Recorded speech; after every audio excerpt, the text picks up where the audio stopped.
My song. Good evening, everybody. It's supposedly St. Patrick's Day today, March 17th, 2022. A little bird told me that today. Uh, so there's that. Hope you're all having a good old time, having a safe time. Um, it's been a relatively busy week on my end. I've interviewed a couple of video editor candidates. I'll have my person early next week. So far, so good. The process has been going pretty well, so that'll take a lot off my plate so that I can do a lot more watching hockey leading into July. So that's pretty neat. Of course, with it being St. Patrick's Day, I've got the Toronto St. Pat's jersey on, with, of course, the one and only Mitch Marner on the back. He's just a lot of fun, and the jersey's a lot of fun. So I picked it up on a little bit of a sale a little while back, and figure I'd get into the spirit. Speaking of spirits, there will be no consuming of alcohol on the show tonight because I believe in two things. One is not being drunk on the internet, and the other is not drinking on a school night. At least not as much as you would on St. Patrick's Day.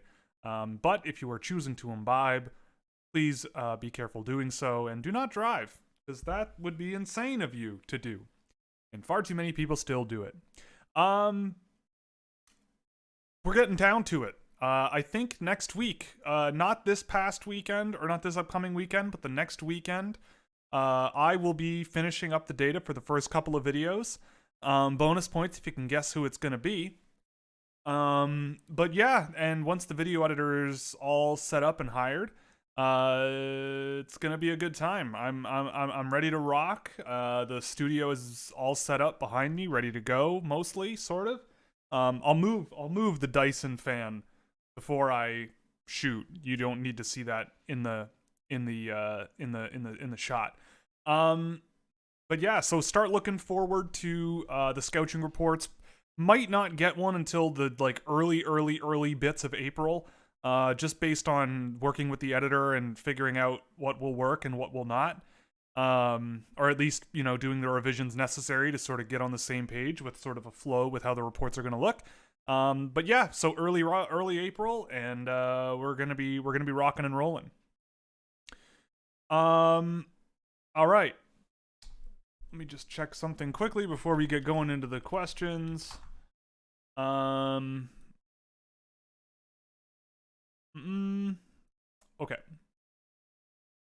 Okay.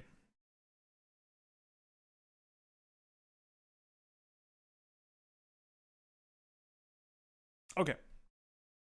I am good. Now we're good. Okay. Sorry, I had to pull something up. All right. So, first question of the week goes to Blake. You made it. Welcome. So, first question. Sorry, I'm zoned out because I'm seeing questions pop in and I'm reading them for some reason. What made McGroarty drop so much? When guys in that range drop a lot, it's mostly because other guys in that range are just a little better. It's so close. So I've got McGroarty. I will also say that this is the last week my ranking will probably look like this. I am in the middle of doing an exercise that I do at least once a year. And if you're an evaluator kind of person, it's always beneficial to do this. But what I do once in a while, once a year at least, is I will throw the ranking I have in the garbage and start from scratch. What I do is basically take two names at a time off of my list and randomize which two names those are and pick which one I prefer. And then I pick which one I prefer and then slot them in where I think they should go. And just build out a new ranking that way. Just two at a time, one here, one there, go on to the next pair. And usually it stays relatively similar, but in some cases it doesn't. And I did one today as a quick draft, and it was very interesting. It's not reflected in this list. It's not reflected in this list right now because I literally haven't had much time to look at it and sort of sleep on it. But the trend is still true. I think that the late first through to the end of the second is so close that small issues that I see with guys might knock them down a bunch of spots. And to be specific with McGroarty, I just get the feeling that he is an outside perimeter volume shooter. He's got a decent shot for sure. He can shoot, and he's got a nice brain for playmaking, nice one-touch passes, and all that kind of stuff. It's all fine and dandy, but I just wonder about the next level. I feel like he could score in college. I feel like he could score in the AHL, but I just wonder about how his game translates to the National Hockey League without serious improvements on his feet. It's no disrespect to Rutger McGroarty. I think he's one of the more clever and more interesting one-touch passers in the NHL or on the US NTDP and in the draft this year. Like, he just knows if he doesn't have much time to think, he knows in advance and tries to move the puck as best he can. And he's been pretty reliable moving the puck around. Like, there's nothing I can point to in his data that is that's really sort of like what I would call poor. But for me, it's more about projection. I need to be on my forwards list here. And his name is Rutger.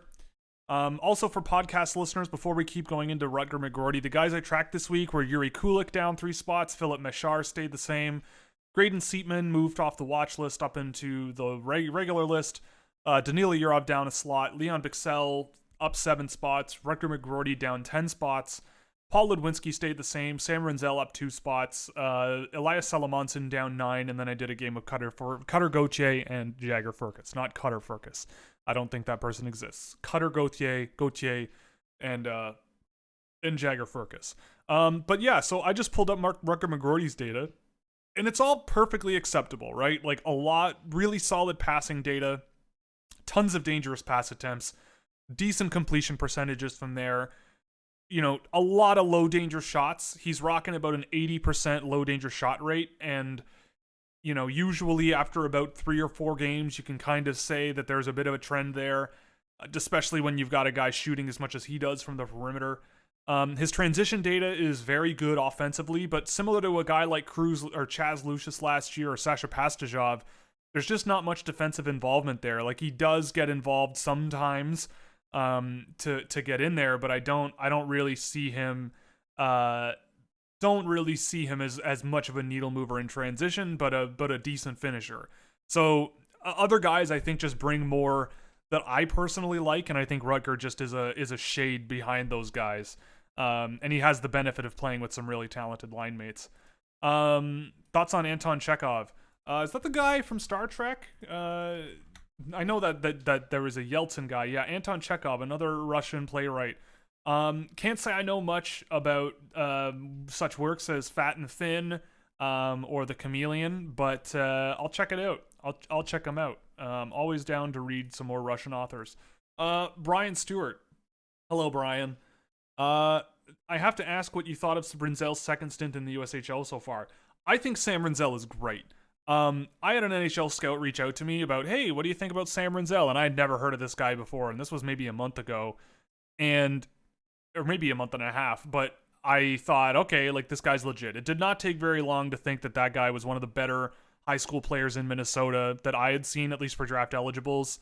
I usually dig through Minnesota quite a bit, but I hadn't this year very much. But Rinzel certainly stood out very, very quickly, especially in the USHL. His game is really impressive. I mean, he's got a lot of size and a lot of reach. He kind of knows how to use it. His backwards mobility and lateral mobility to, like, close out those gaps and really sort of manage gaps at a high end level, not really there yet. He can kind of get walked wide a little, but he's got a lot of reach, and skating forwards, pivoting back to skating forwards, the skill he's got, the deception he's got, just a really, really impressive player. You know, he kind of is an echo of, like, Owen Pickering kind of, but a little bit more put together. I think, though, that Pickering has a little bit more of a ceiling with sort of the creativity that he has and the offense that he brings, but Rinzel is not far back, and I think in the list that I'm replacing my old list with, he's much further up than I had before, and as of today, I think he's at 32. Yeah, so I've got him at 32 right now, and I think I have him higher, more towards 23, I think, on the upcoming list, but I'll be making a midterm list, I guess you could call it, when I finished with the sort of reorganization that I do. And I'll do a little bit more tracking on guys where I'm not sure, and then I'll have a ranking come out probably around the time of the first scouting reports in early April, so stay tuned for that. But I really like Sam Rinzel and thought he was great. The game I tracked of him was fantastic. I need to do more, and the second game I tracked will be USHL. I'm going to focus on him strictly in the USHL. That's kind of going to be the focus for me until the end of the year. Because I also think that high school hockey in Minnesota, you have to be so careful with quality of competition, and they play so much, and a guy like Rinzel would play a lot. So I'll stick to the USHL with him specifically.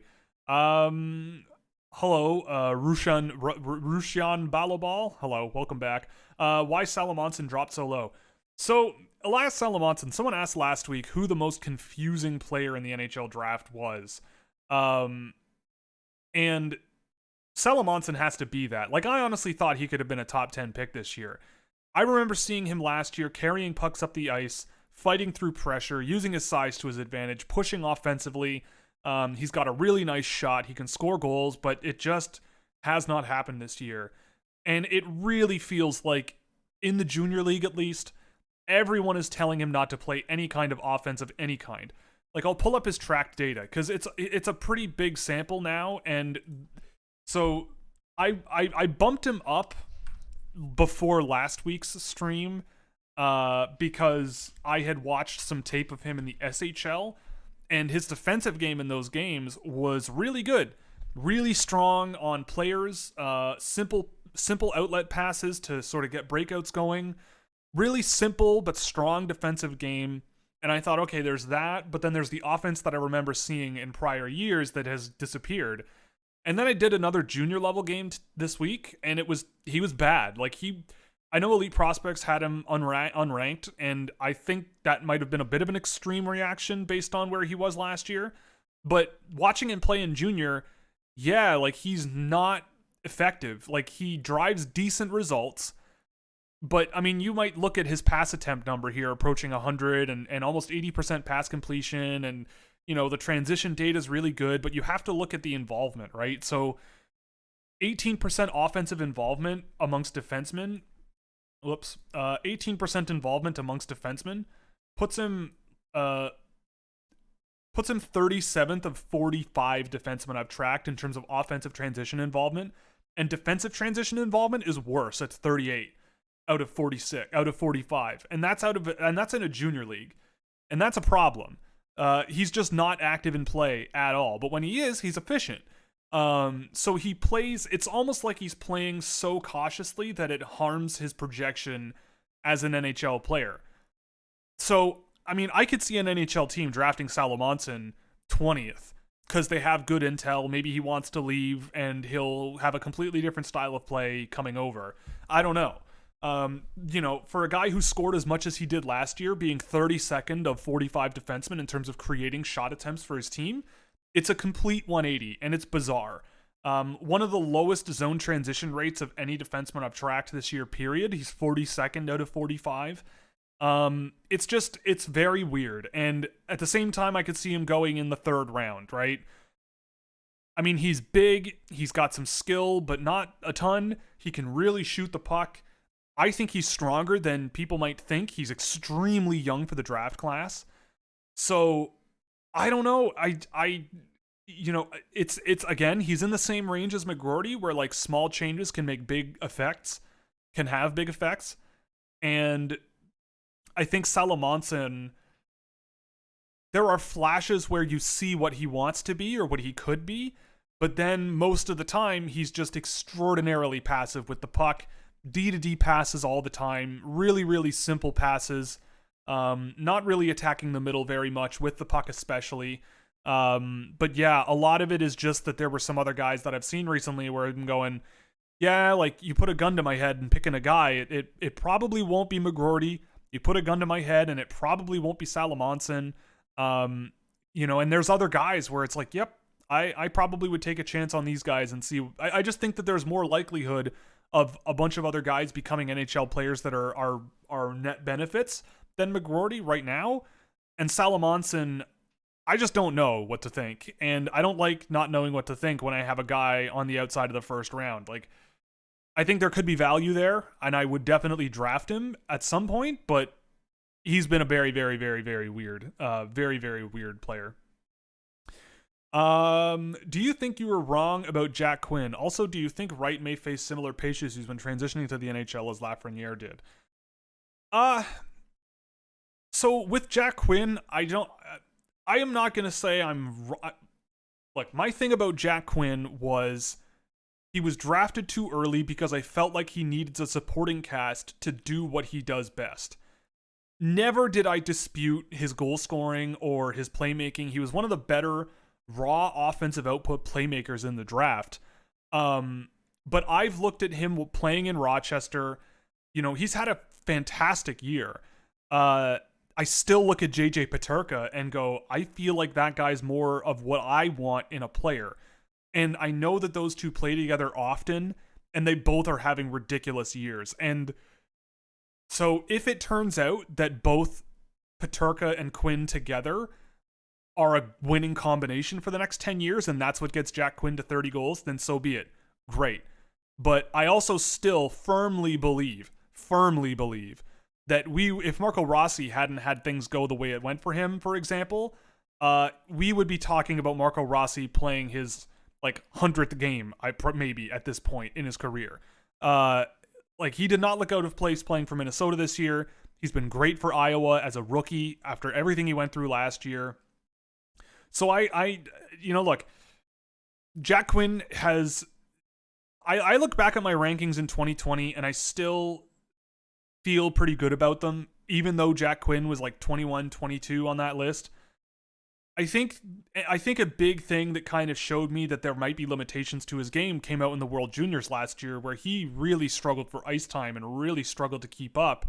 But when he uncorks that slap shot, or when he starts attacking the net with that intensity that he can show, then yeah, like, there's something there. But I don't know. Development is development too. Like, he may very well have come a very long way from what I remember him in draft year. But the offensive output, Jack Quinn is one of these guys who might be a victim of my philosophy, right? Where if the best parts of your game rely on being the result of a chain of events where you're not very effective, then I won't value you as much, right? Like, I had the same thoughts about guys like Brendan Brisson, where in transition they were fine, defensively weren't quite 100% there, but in the offensive zone, like, they're lights out. And to me, there's a lot more to the game. And again, the NHL is not the AHL. The NHL is not like any other league in the world, and they will stifle offense as much as they possibly can. And we'll see. I think it's too early, but even if I was wrong about Jack Quinn, I still feel pretty good about my evaluation of him when he was drafted, and where he, especially at the World Juniors last year and everything, a lot of those issues I felt are still there, but I will not deny that he's having a fantastic season this year in the AHL. David DeGerdner, hello. Could you name 3 forwards and 3 defensemen who PTFG? So if you're not familiar with what PTFG means, that means play the effing game. And it was sort of corked. It was sort of created, I believe. I don't know what corked means, but it was kind of created. I believe it was Ville Koivunen who kind of started it for me, and it kind of got blasted to 11 with Ken Johnson, because one example, Koivunen just plays the game. He goes out and just plays, and Ken Johnson kind of needs to do so more. But 3 forwards and 3 defensemen who just do that. I mean, I'd say Shane Wright is a great example of a guy who just goes out and plays the frickin' game. Who else? In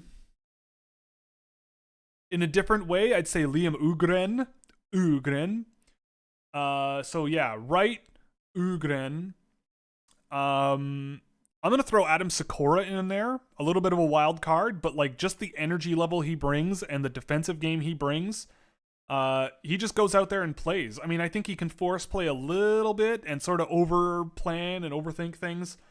3 defensemen who do that. Grudinin, I would say, is one. Mm,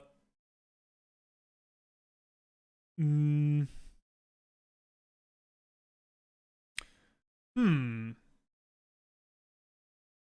This is really tricky. This is tripping me up here. Grudinin is one for sure, though.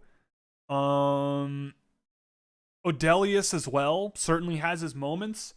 Maybe Korchinski, I guess, but I don't. Korchinski's defensive game is a bit of an issue for me, but it's not that bad. Something like that, some combination of that, something in there.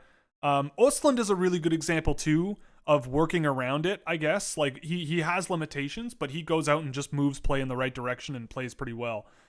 So those would be some examples. 21-22 or 22-23 University of Michigan team. Well, they're adding Seamus Casey next year. They're adding Adam Fantilli. I'll have to pull up the list. I also did note EP rank side. I saw the question. 2022 ranking. Here it is. Okay, so this year you have this group of people. I am going to assume they're losing Beniers. I'm going to assume they're losing Bordeleau. I'm going to assume they're losing Ken Johnson and Luke Hughes and Owen Power. So next year they're going to have Seamus Casey. They're adding Jackson Hallam, who I like. An underrated guy that I like this year too in the USHL is Garrett Shifsky. I don't think I'd draft him, but I have a sort of soft spot for him. Anton Sorbonne is a guy who plays for Chicago that I've liked in spurts. Just a really fun player to watch. But if they lose a lot of these guys, so if they lose Hughes and Power, that sucks. If they lose Beniers, that sucks a lot. If they lose Bordeleau, that also sucks a lot. I would say this year's team, I think, but it depends on if they get a bunch of these guys back, then that's a different conversation. Which draft eligible do you think is a guy you would go camping with? A guy I would go camping with. It's a really good question. I don't really know. Whoever's from the woods. I'd like to go camping in the woods with someone experienced. Not that I'm not experienced. I went to summer camp for years, like a real outdoor hardcore summer camp for 7 years. But I don't know. I mean, my mind is going to guys I feel like I could learn a lot from, like culturally. I don't know. It's a really good question, though. It's a really good question.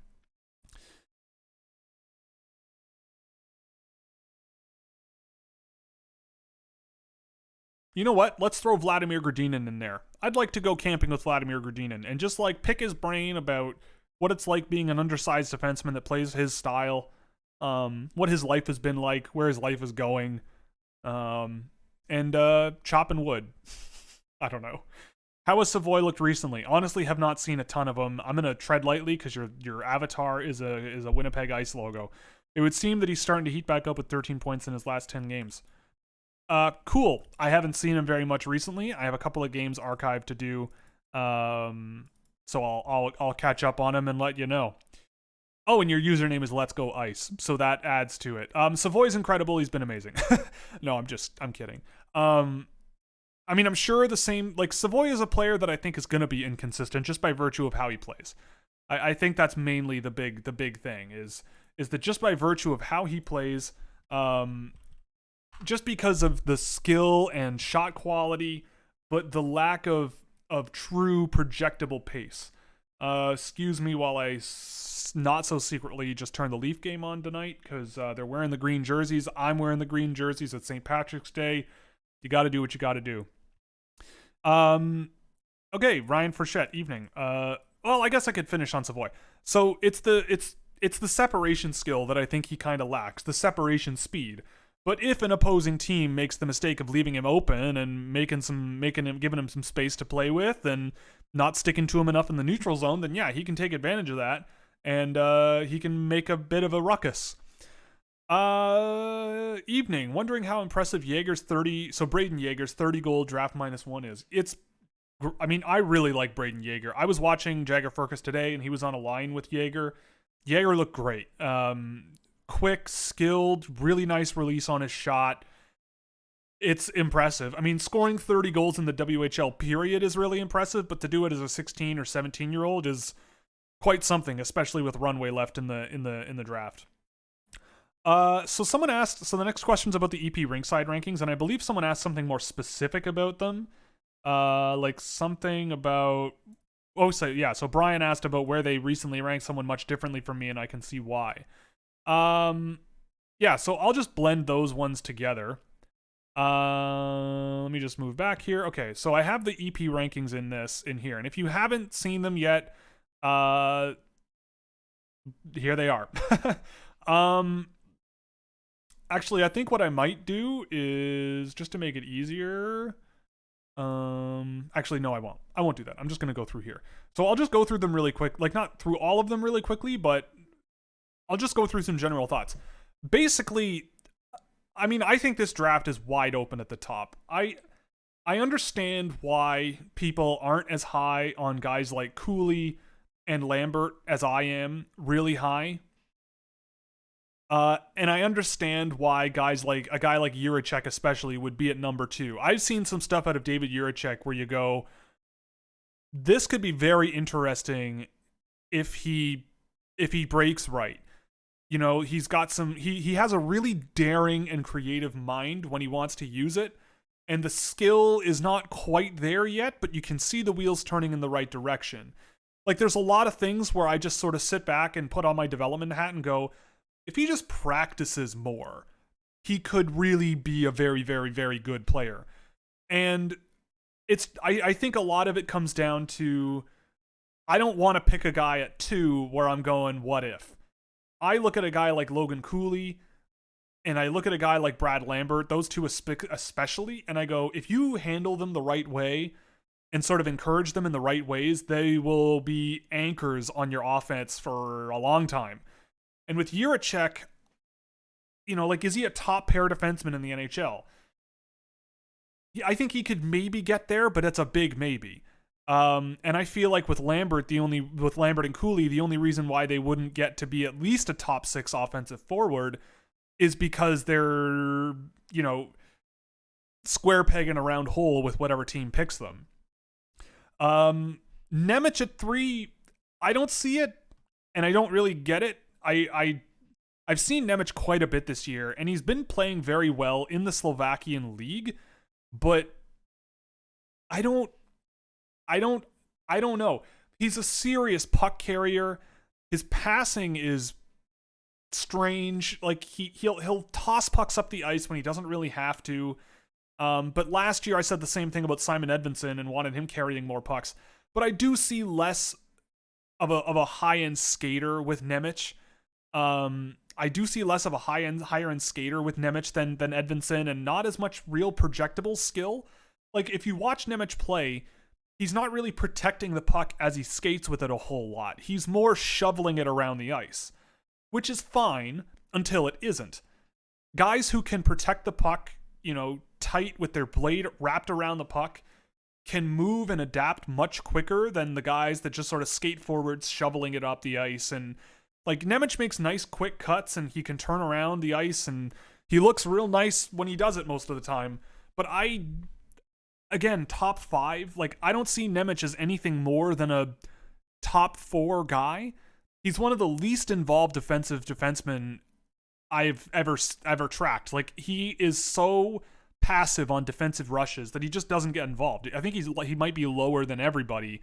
I'll double check that now. But if I just pull up his data here, yeah, he's 37th. So his last game was a little bit better. I believe this number was under 10% before his last game. But a lot of that is from dumps out of the offensive zone that he just picks off, or pressured retrievals that he's involved in that he uses his turns to get around guys with. But it's still not great. But his offensive transition involvement is massive, and a lot of it is done through carries, and a lot of the passing that he does is missed. So I see a guy who leans very offensively in ways that I don't find particularly projectable. So 3 is a little hot for me. I have him more back towards like 10, I think. Nazer over Cooley, I don't get it. He's, again, it's kind of similar to that. He's kind of like a Jack Quinn type profile where I don't see much in the way of outside the offensive zone where I'm like, this guy is an extremely high-end NHL player. What I see is a really good finisher. Off puck, with the puck, he knows where to go. He knows how to follow up on chances. He capitalizes on loose pucks in dangerous areas. He does a lot really well in the offensive zone that I think will translate to the NHL, and I have no doubt that he'll be, an offensive contributor on a team's middle six somewhere. But again, at 4th, it's a little spicy for me. I understand that there's a lot of people who like Frank Nazer, but I'm not that high on him, especially relative to Logan Cooley and the pace and the skill and the excitement and even he's young. Like Logan Cooley's a May birthday. That's a plus. And I mean, that's a little nitpicky, but I also feel like with Cooley, there's just more upside to work with. And Nazer, I think, is just a step behind. Slavkovsky at 6, whatever. Mintyukov at 7 is also pretty spicy. They say he's the most skilled defender in the draft, and I could agree with that. I mean, in terms of real high-end skill on the defensive end, I don't think there are many guys where one-on-one with a bunch of pylons and you tell them to stick handle around all of them, not many defensemen are going to be better than Mintyukov, I don't think. He's a pretty physical defensive player as well. Like, he's a pretty good defensive player, but I don't really like his skating as much as other guys. He's pretty passive. He comes and goes. Like, there are some times when I'm watching him and I'm going, I wouldn't draft this guy in the first round. And then there are some times when I'm watching him and I'm going, this guy's unreal. And so I kind of get it in the sense of like maybe as a top 15 pick, he could do it. It would make sense. And I certainly don't think he's not a first round pick. But yeah, I don't know. I did a game of him not too long ago and was not super impressed after that one. But he still does have these like moments of holding on to pucks and baiting guys one direction, going another direction. He's got some nice ability to connect on his passes, and there's a lot of really nice fundamentals to work with Mintyukov. Matejchuk at 8, I straight up don't understand it. I don't know. I could talk for an hour about Matejchuk, but at top 10, I don't quite get it. Lambert, I mean, everybody knows what I think about Lambert, for sure. Matthew Savoy, Joakim Kamel, fine, whatever. Kevin Korchinski, I don't mind it there. I have Danila Yurov in my redo list that I did. He's much lower than this. I just don't see, like when I watch him and then I watch Vladimir Grudinin, even at the KHL level, it's impossible for me to not think that Grudinin has looked like a more impressive player at that level with NHL style tools. Whereas Yurov is a smart off-puck guy who gets chances here and there, but needs a lot of improvement to sort of get up to where I think he could be like worth a top 15 pick. Again, I might need to go back and watch his tape where he's scoring a bunch of points in international tournaments, but even at the World Juniors, I don't know. Is it a coaching thing? I don't know. And with everything going on in Russia right now, and I'm that sketched out about Yurov in the first place, it's just tough. It's a tough call for me. Cutter Gauthier at 14, sure, whatever. Geeky at 15, I can understand it. The rest of them are all really tiny print. So if there's anyone else that is ranked completely out of line with what I expect, I mean, they've got Trikazov really high. I have him way higher, and he's going to go higher on my other list that I'm putting together. I just love the kid. Who else? Snuggerud I don't quite get in the first round. I've seen him a little bit. He's on my list to do for next week, so I'll have more to say on that. But I'm not totally sold on him there. Hunter Height in the first round, I don't understand. I've seen him a lot. I mean, you're really, really, really banking on him exploding in terms of production, because I don't really see that much of a projectable guy. Maybe I'm wrong, and maybe he will explode. But it isn't. I don't know. That's a tough call for me. They have Christian Kyrou really high, which I don't mind. I get it. The guy is clearly Jordan Kyrou's brother. Like, he's got great hands and a great shot, but that's pretty much where it starts and finishes. That's pretty much where it stops there. The rest is a big, big, big work in progress for me. Noah Östlund at 46 is a lot lower than I would have him, especially behind guys like Bryce McConnell-Barker and Matthew Semenoff and Matthias Shapovalov, Isaiah George, Michael Fisher. But I understand it. I think that Östlund, he's a player where his size might be an issue. But if he gets quicker on his feet, you know, he really knows how to push and pull the flow of play. He's very dynamic, underrated away from the puck, even if he's pretty small and weak. But a little bit more time to develop and get a little bit better. You'd take a couple of years, you know, in Sweden to just get better and better and better. There's no rush. And I think you'll be greatly, greatly rewarded with Noah Östlund. But I understand why people at EP might be a little bit more skeptical. What else? I see they've dropped Adam Ingram quite a bit. Sure. I don't know. I've seen him quite a bit.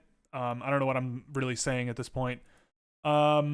Lane Hudson, similar thing. And Ty Nelson, I kind of get on the same level as Noah Östlund. I kind of see it. What else? I mean, there's not a whole lot where I'm really surprised. I don't understand Isaac Howard as an honorable mention. There's a lot of OHL guys on here. I've looked at the OHL quite a bit this year. I haven't really seen much out of Cedric Guindon, Jorian Donovan, Servac Petrovsky. You know, I like Denny Goure, but like, he's an honorable mention on a list of guys that are like the top 70.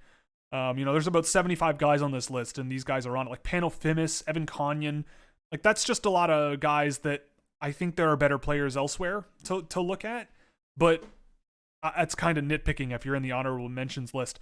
Like, it's just a little weird to me that a guy like Isaac Howard is an honorable mention when I think a guy like Owen Van Steensel, who I don't mind, is in the second round and sort of on the list. It's, I don't know.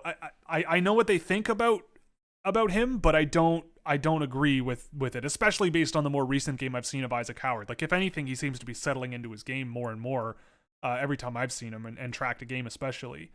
But I don't want to talk about EP all night, so I'm going to move forward. Best fantasy impact player for this draft. Well, it depends on your league. It really depends on your league. But maybe if it does hits and blocks, maybe Juracek at the end of the day. Logan Cooley could be a really good one as well. Maybe Shane Wright, if you're optimistic about him. The fact that Wright's average rank is 1.05 means he's not number one on one list. Do you know whose that was and who replaced him at 1? Yeah, so that was Chris Peters at Daily Faceoff, and he had Cooley at 1. I was the guy who asked you about Shane Wright before going to a France game. He scored a hattie and got 3 apples. Suffice to say, I was impressed. That is impressive, yes. Hello, Centennial Podcast. What's up? I'll be on their show next week. I hope you don't mind me announcing that, but I'll be on their show next week, so tune in.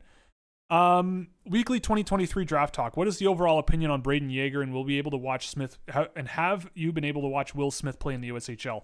I really like Will Smith. Every time I've seen him with the NTDP, he's been impressive for me. I can't say too much, but I've liked him. And Yeager, we kind of went over already. I'm also a big fan of him. You know, he's got nice range on his feet. Really, really nice release on his shot. You know, swings wide, pulls pucks back inside, swings inside, pulls pucks back out and makes a play. Like, there's a lot of really good things that he does every time I've seen him play, or every time I've seen Moose Jaw play. Do you think a prime Spezza comparison to how Cooley plays is fair? Potentially, yeah, I could see that. I mean, there's a lot of skill and a lot of dynamism and follow up chances with Cooley, and Spezza does bring a lot of that. So I think that's in the right area. Thoughts on the Hurdle extension? He is 28, and I think it's an 8-year extension starting next year. So, I mean, I like Thomas Hurdle, right? Like, I don't mind it. But I mean, like the Sharks are strange. I mean, they're in this weird limbo period of a lot of old guys still on these big contracts. If they're starting their turnaround now, fine. And I'm sure that, I mean, I might have to look at their cap friendly here. Let's just do that. So just looking at their cap friendly, where's San Jose here? Where is San Jose? There it is. So, like San Jose, they just signed Hurdle. So you're gonna need to keep Timo Meier. That's just gonna happen. But when you need to re-sign Timo Meier, Hurdle's contract will be in play. You've still got Burns. Vlasic is signed for another 4 years. And you've still got Brent Burns on the salary cap there, and Kevin LeBlanc. That kind of hamstrings you a little. Plus $3 million in cap, in dead cap on Martin Jones's contract. So they're in this weird period where they're adding a lot of young players who they'll be on their entry level contracts when Meier's contract expires. But let's say Meier is making $11 million. Right? And you've got the $8 million on Hurdle. You've still got Couture at $8 million. You're locked in with Karlsson. You're locked in with Vlasic for another 3 seasons. Like, it could be dicey unless guys retire or somehow they get their contracts traded or whatever.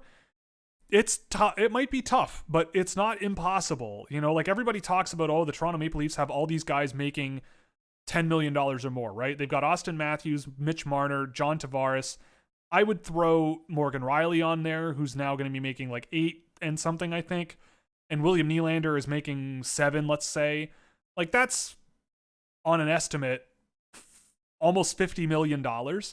And the Sharks in 2024, or 2023 rather, will have 11, 19... let's see, 16 plus another 16 is 32, 42. They're looking at about $50 million or more tied up in Marc-Edouard Vlasic, Brent Burns, Erik Karlsson, Thomas Hurdle, Timo Meier, and Logan Couture. Which group would you rather have, right? Like, I don't know. It's interesting. I mean, it'll be interesting to see how the Sharks do over the next little while. But they're doing really well in terms of drafting young talent, and they're going to need to if they want to offset these probably will be pretty poor value deals in 2023 when Brent Burns is 38, 39, Erik Karlsson's 33, Vlasic is 35, 36. So yeah, I don't mind the deal, but every big money deal like that requires more care for everyone else. Could Furcus end up being a steal in the draft? Sure, I could see it. I don't know about like outrageous value, but I think he could be a perfectly I think he could be a perfectly reasonable offensive forward in the National Hockey League. Like late first round, sure, makes a lot of sense to me. Meat and potatoes scoring forward, I think that's reasonable. Current update on the 2022 team scouting players. Are you talking about the short list? Because if it's the short list, sure. So I've got Lambert still in there, Trikazov, Casey, Mashar, and Korchinski in the first round. Second round, Östlund, Kulik, Odelius, Gradinin, and Furcus. And then for the 7th round pick, whatever Toronto has, Adam Sikora, if he's there, is my guy. Tyler Duke, Alexis Gendron is another one who's there. Christian Kyrou and Joel Jonsson. What is it from Bixel that made you move him up so much? Has he bumped into a new tier? I like his puck handling more and more the more I see. I think that the physical game needs work. Like he's kind of like a poor man's Jiricek. I saw him and there was, nice little delay moves to move the puck up the ice more effectively. Some good skill as well. He's got a decent shot from the point. He does a lot that I think is headed in the right direction. And if you give him another year or two in Sweden, I think he could be a pretty impressive player. At both ends, that is. Chris Barbarian, hello. Are there any signs that help predict which draft year players will significantly improve their skating? Like, what are the odds Wright can hit an extra gear? Honestly, I don't really know. I think there are definitely... It's really hard unless you talk about a specific player, because I think there are certain players where they can skate, they just don't put in the effort level that you're looking for all of the time, or as much as you would like. And it costs them. I don't mind if it doesn't cost you, but if it does cost you, that's a problem. But, what I look for are guys that, especially guys that collapse on their feet. That's a troubling thing for me, is where instead of, kicking their, like, let's say they kick out with their right foot to stride forward on their left. When that right foot comes back, some guys will just hop onto it, which is not as efficient as bringing the blade down directly onto the ice, as far as I know. But I don't know enough about development and skills development and the ins and outs of training high-level athletes to know in great detail what in skating is good or bad. But I do know what limits players. Like, there's a lot of guys that what Gus Katsaros called kayaking while skating, which is, doing this motion and like heaving themselves forward with their upper body, which doesn't really do much and tires you out. But there is an efficiency to skating as well, right? Like, how do you generate speed is something that I really look for. Do you strictly rely on, straight line, left foot, right foot, kind of just going for it? Or are you more of a crossover person, using your body weight to your advantage? Like, so much of skating is about body weight and knowing where your body weight and center of gravity is going and how to use it, and not just brute force. So, I mean, it's hard to say. Like, I think that it's, my thing is with this kind of thing is, like, I would rather draft players that play and can skate at a pace that they would be more comfortable in the NHL right away than the other way around, and hoping they can get to that pace and getting there. Because I just feel like it's so much harder to not only gain the improvements necessary to get to that pace, but how to play at that pace and make those decisions at that pace. One-touch passing at a pace you've been comfortable with for 5 or 10 years in junior hockey is very different from the pace of the NHL, where your one-touch passing needs to be even quicker and done with more pace. But in terms of players that aren't very good skaters that could improve, I look for the guys that are fluid but maybe not the quickest. So guys like Cameron Lund and Ryan Green are two really good examples. Something like that. I don't know, but it's tough. I mean, I think Wright will overcome it. Like, the stronger you get, the better off you'll be. And I think that's a big thing that Wright can build on. What do you figure is a realistic projection for Lafreniere given his NHL career thus far? I've been watching him in the game today, and he seems really smart and solid, kind of perplexing. I don't know. Your guess is as good as mine. I mean, I still think there's a top 6 NHL player there. Like, he's, 20 years old? So I think that, you put him on your bottom 6, you're not going to get much from him. Like, he's not the type of player. I don't think he's the type of player in the NHL where you can drag him, kicking and screaming on the bottom 6 to make a bottom 6 line really effective offensively. But in terms of as a top 6 scoring forward, where he's not as relied upon in transition outside of one-touch passing or simple blue line transitions, and he's more of an offensive creator and a finisher, then maybe there's a good role there for him there, because he certainly has the talent to do so. But yeah, it has been perplexing. I certainly agree. Do you think a country could ever take over Canada as the major powerhouse in hockey? Who and how long do you think will it take, if at all? So I think the U.S., you look at the World Juniors over the last few years, and the U.S. has put together teams that can compete with the Canadian team almost every year. I don't think they have the same level of depth.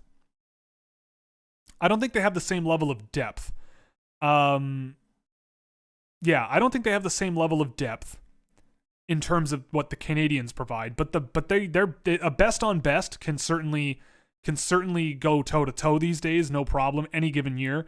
And I do think that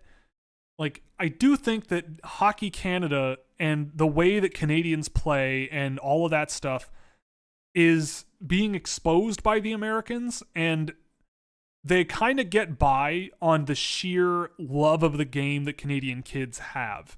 You know, like kids in Canada want to play so bad and they want to be on the ice so bad, so much, and they want to be those physical, intense guys. Like, and I just think that when you see them against the United States, the United States playing with the creativity and the speed and the skill that they bring, it's just a step ahead, I think. And Canada is not, they can field a skilled and quick and fun team, but they often have trouble playing that way and often rely on sort of power offense and driving to the net really hard, rather than sort of creating misdirection and using all the space to their advantage that the States do.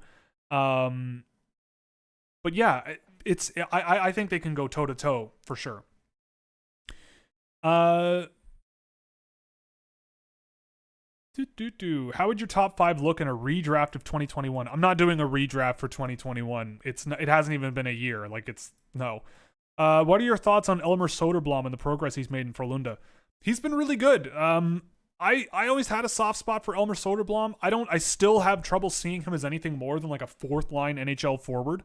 Like, him and Adam Edstrom are the two guys in Sweden that I've looked at and go, you know what? I could see them going out there, winning faceoffs, crashing the net, fourth line job, and getting that in the 6th round with a guy that was that raw is a win. He's not there yet, but I like Soderblom.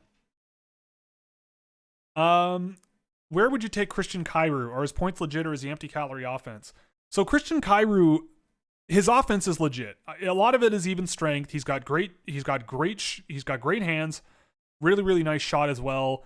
Really aggressive offensive player in the offensive zone. He'll jump into the zone pretty quickly and make a move. But his defensive game is a very different story. I wouldn't say it's bad, but it is very, very limited. You know, he has trouble in his own end, and in defensive rushes especially, and I think that's what's harming his evaluation. But he's a very talented offensive player, and skating in a straight line with the puck as well is a bit of a problem. Like, I just don't think he's going to drive very many transitions for you in the NHL unless his skating really, really improves and he gets quite a bit quicker. So, I mean, I think in the mid rounds, it's reasonable to draft him. I mean, if he's there in the 7th round, I'm more than happy to take a swing on him, but I don't think he will be. Thoughts on Alex Bump? There has been some sort of controversy or scandal around him. I've never heard of that. I mean, I saw a video of him jumping up on the boards when they told him not to, when his team won, I believe, the state championship or something like that, or some regional championship game. I don't know. But yeah, I mean, I like Alex Bump. I've seen him a bit with Omaha, and he played pretty well. He's a pretty big, rangy guy. I don't think there's anything that really stands out about his game, but he's a rock-solid hockey player, so that's good.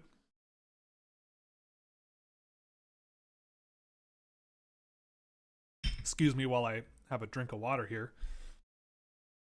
Michael Jang. Oh, yes, thank you very much. I am looking sharp. I think you're a Vancouver Canucks fan, if I'm not mistaken. And I'm wearing a Toronto jersey, so I apologize. Why did you move Rutger McGordy? I went over him. Not sure if I missed any reason for the Kulik drop. Not really. I mean, the game I tracked of his was not very good. The last few games I tracked of his have not been very good, but not really his fault. There have been a couple of games where almost all, if not all of the dangerous chances have come off of Kulik's stick. And so that's usually a pretty good sign, right? Like, your team's getting shelled in shot attempts, but all the attempts on net from scoring areas are from you. And you know, you're a decent puck carrier, you know, a good, really, really good defensive center as well in terms of positioning. Like, Kulik is a guy who will be as good as he is strong at the end of the day.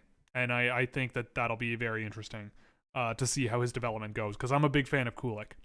What are your thoughts on teams stockpiling second round picks? I'm all for it. Stockpile as many as you can. If I'm ever a general manager, That's what I'll aim to be doing. Just second round pick, second round pick, second round pick, second round pick, and just give me all of them. Thoughts on the Sherratt trade? So everybody's making fun of it from Calgary's perspective. It was Calgary that got him, right? No, Florida. It was Florida. So yeah, so Ben Sherratt is in Florida. And everybody's kind of making fun of him because his analytics are bad. And I will admit, like, he's not, excuse me. Every time I've seen Ben Sherratt play actual hockey, as in, like, moving pucks offensively and putting them in the opposing team's net, he's not good. Like, he's in the NHL, he's not very good. Just it's objectively true that his impact on the game is net negative. But that's not what you're acquiring him for. Everybody and their dog knows that the National Hockey League is not hockey in the playoffs. It's just not. They don't call the rules. The game changes. Like, it fundamentally changes. Because of how intense everybody plays. And Ben Sherratt rises to that. And you know what? Like, I can't remember who said it, but you have a 7-game series, let's say, against another team. Part of the equation there is bruising up the other team so that it hurts to play you.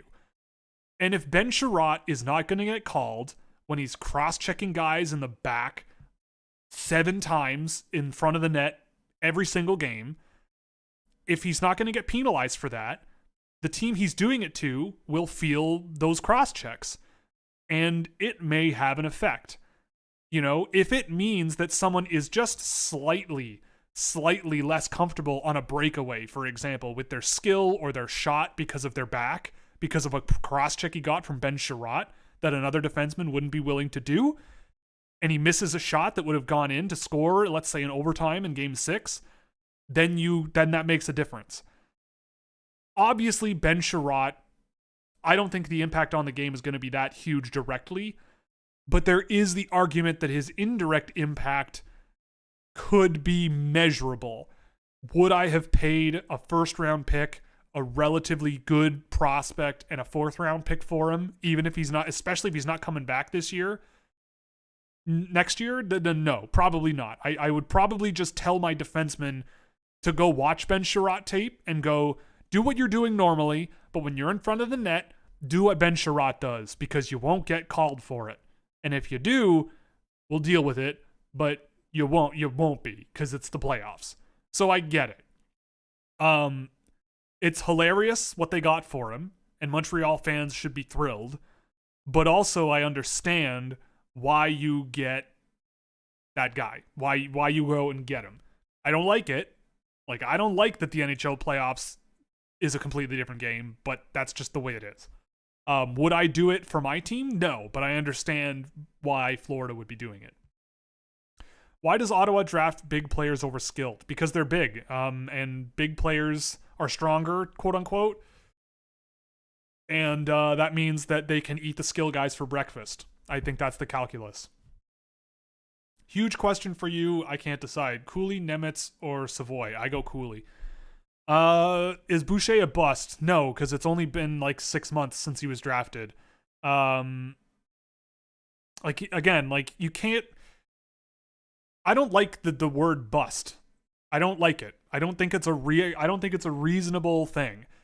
Guys they're people. Like, they're just athletes, you know, and they're playing a game. They're trying to get better.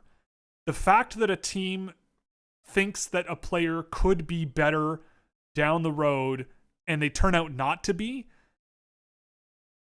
sure, like, that can be, I don't think you can critique that, but what I think you can critique is saying this team messed up by objectively drafting a less talented player ahead of X amount of players that were objectively better at the time, and they just misread the marketplace. And that I think is critiquable, but to put the focus on the player and labeling them, I think is a little bit weird. And it's also especially weird. It's like what happened to Matt Boldy? I remember people were asking me if Matt Boldy was a bust the year after he was drafted. This I can't tell you how many people asked me if Timothy Liljegren was a bust for the last 2 years because he hadn't found an NHL gig consistently. Like, these things take years sometimes. Like, Tyler Boucher might not be in the NHL until he's 22 years old. And maybe he'll be a great player. I don't know. It's like why I can't do a redraft yet. Like, no matter what you say, you're going to look dumb. So I have no crystal ball. I can't tell you. So no, I don't think he's a bust. I will not dispute that he was drafted way too high. And I do think there's a world where optimistically he might be a guy that at the end of the day could be a top 15, top 20 guy to come out of that draft in the NHL maybe, but I'm not holding my breath. Thoughts on Vladislav Sapunov? I know that name. I don't know why. I don't think it's a playwright. Yes, Dynamo Moscow guy. Vladislav Sapunov. I don't have that many thoughts on him, to be perfectly honest with you. But what I do know is, his track record isn't super great. And I think that the thing about players like him is that he's in those not A-plus class list of Russians. So I don't really want to draft any of the guys that I'm not on the phone the next day saying, what is it going to take to get you to Canada? With Sapunov, what I have seen of him, I've checked him out. There's a couple of guys on Dynamo Moscow that I've seen briefly, and he's one of them. He's a fine defensive defenseman in the MHL, which is competent. But again, am I going to draft the player? Almost certainly no, especially in the current climate. Who should the Sens draft it for, and who will they take? They'll probably take someone like Connor Geekie. But I bet that, if it's a 4, it's hard to say because it should be who goes 1, 2, 3, 4. But I imagine Brad Lambert will be there. And Brad Lambert playing on the same line as Tim Stützle, frankly, terrifies me as a resident of Southern Ontario. Doors or wheels? I knew this question was going to come up some point, and I cannot believe people are having this much of a dispute about it, because I am 100% certain that there are more wheels in the world than doors. Think about all of the Hot Wheels that have no doors. Think about all the Hot Wheels that are in garbage dumps that have no doors. Think about all of the I have a set of wheels on a cabinet here for all my business documents. I've got wheels all over the place. Legos have wheels. Connects have wheels if they still have those. Every car in the world has 4 wheels, although some have just as many doors as wheels, so those might cancel out. Some don't. An 18-wheeler on a truck has 2 doors, so there's a 9-to-1 ratio of doors to, well, I guess they have doors on the back. But I'm almost certain. I would say wheels. Projected Yves Gascon ranking. Yeah, congratulations to Yves Gascon. I feel like I should mention that. She's going to be making her first start, I believe, tonight or tomorrow for Gatineau.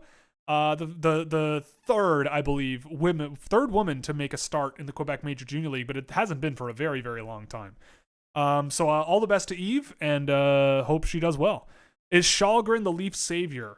No, probably not. But they don't need a savior. They need an Antti Niemi. The Leafs need an Antti Niemi, a guy who can save 91% of the shots they face consistently, and just give him a chance to win. And Mrazek wasn't doing that for them. Campbell is hurt. Wool's hurt now. So let's see what Shalgren can do. So far tonight, 1 goal on 29 shots after a 30-something save shutout the other night. Not so bad. Thoughts on Sam Savoy from the Q? I really like him, but I had him on my watch list most of the year. But at some point, I really wanted the production to take a step up. I've liked Alexis Gendron more. Savoy, he's fast, he's skilled, but I just don't see much happening with it in a way where I'm kind of concerned. But maybe late in the draft, I could swing on him. Have you seen much of Tristan Bras this season? Not really. Any Kelowna Rockets worth taking in the NHL draft this year or in future years? Someone mentioned John Babcock, and I haven't watched him yet. But Kelowna Rockets off the top of my head, I don't know. Let's see. Kelowna. There it is. No. Nolan Flamin maybe, but I don't know. No one that I'm like gonna go completely crazy for.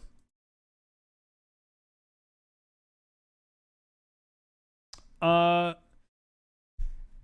are the Czech-Slovak boys I need to keep tabs on? Yuri Kulik for sure. Adam Shikora. There's a couple of Slovakians down the board that I do like. Alex Sotek is one.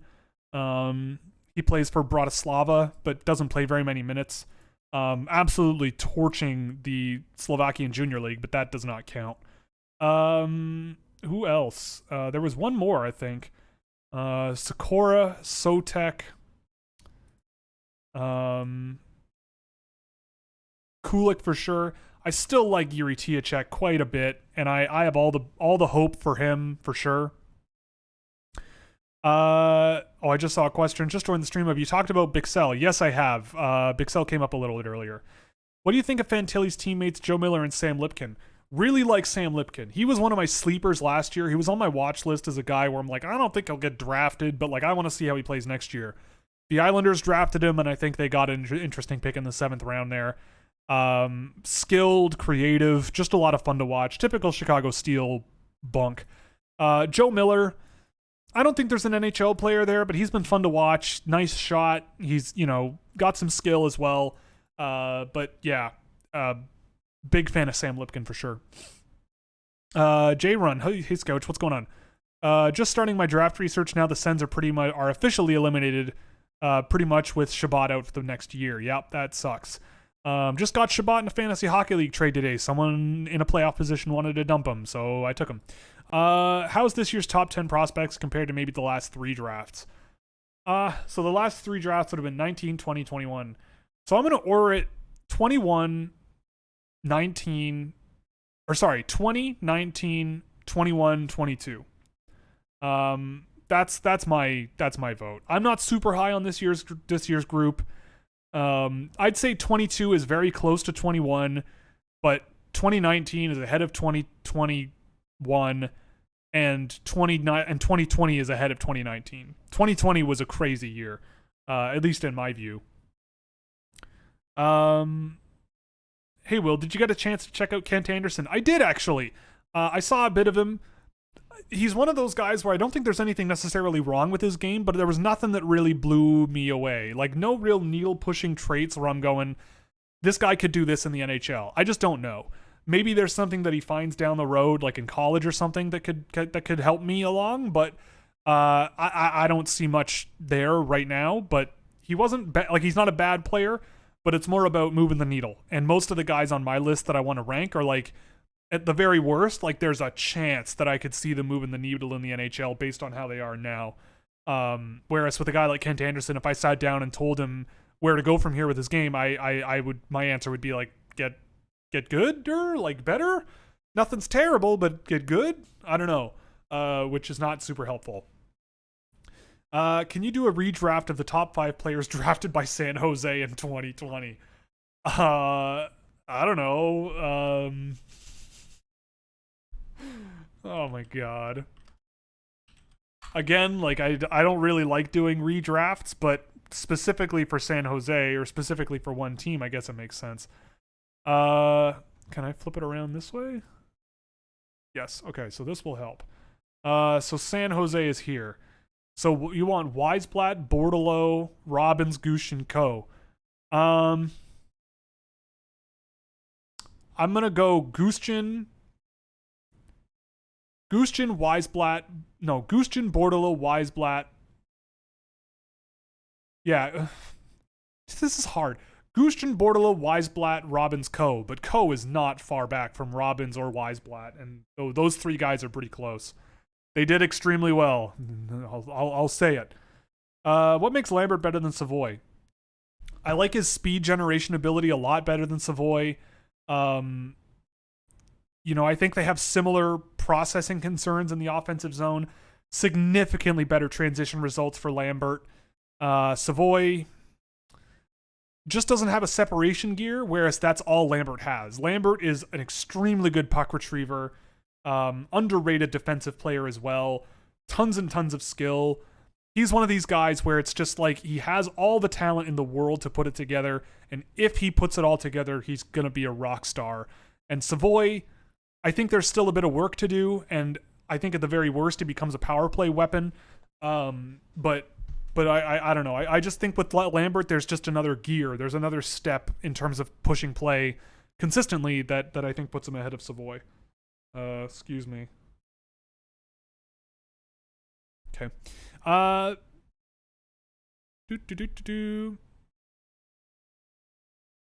What's Nazer's potential? I think a good middle six, second line maybe, 200-foot guy with scoring ability.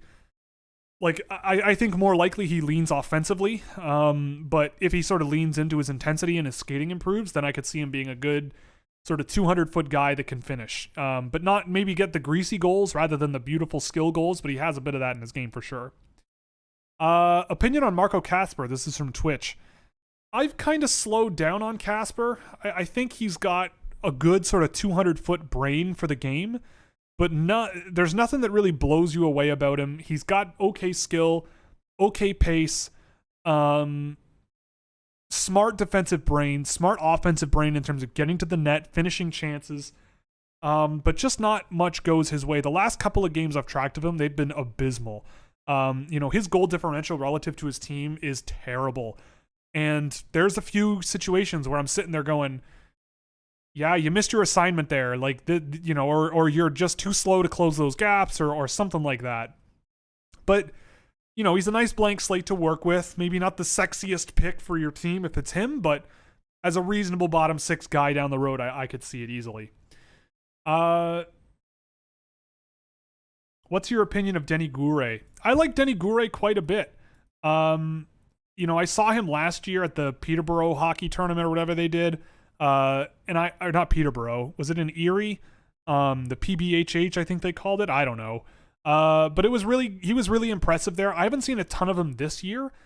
I don't think I would draft him, but he is one of the better undrafted OHL players from last year, that I think probably could get a late round flyer. But just not a guy that's on my highest of priority lists. Worst toolbox, best tools player in this draft. Best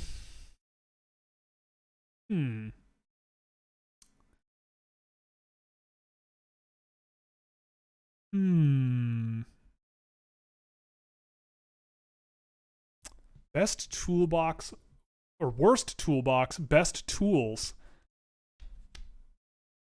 You know what? Maybe Matthew Savoy. That's my first reaction. Gleb Trikazov also might be up there. Maybe. He is just all talent. Just all talent. And sometimes, I might be overreacting, but sometimes away from the puck, you kind of want a little bit more there. But also, I don't know. I feel like that's not the best example I can think of. Cutter Gauthier comes to mind. Love the tools, and then the game I saw today, it was kind of indicated.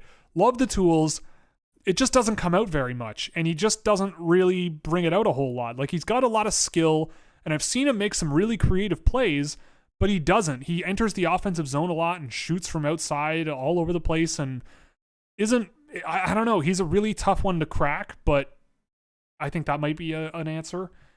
What's your opinion on Ben King in the WHL? I like Ben King. I don't think he's an NHL player, but I think he deserves a contract and an AHL look at least. Riley Kidney thoughts. He's producing like a first rounder. I like Riley Kidney, but I also have a lot of doubts about defending in the QMJHL.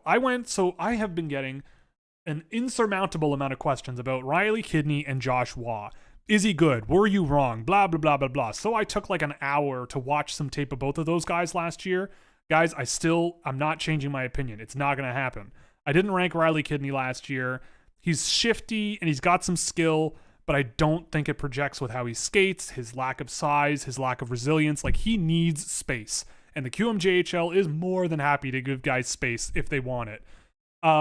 Josh Waugh, I just don't see it. He's better than he was, but I still don't see it. A lot of his scoring is coming from the inside, but a lot of his chances are coming from the outside, and a lot of his chances and goals are coming from other people getting him the puck in dangerous areas or rebound chances. I just don't see a player that moves the needle as much as his production would indicate. And it would not be the first time where someone scores a lot of points in junior and struggles to project to higher levels. Overagers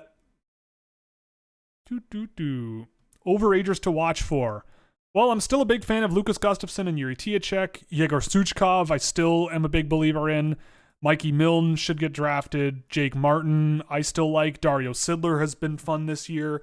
The guy I've really liked that I've watched a little more of recently is Jimmy Suomi, who was exceptional at the under 20 level this year, but in the Liga, I've really liked him. I had some real doubts about him last year, and the fact that he's gone undrafted, I would be kind of surprised to see that happen again.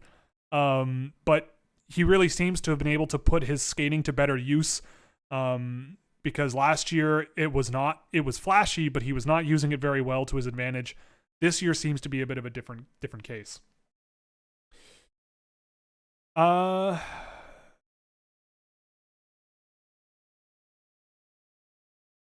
on Leafs goaltending right now? It's bad.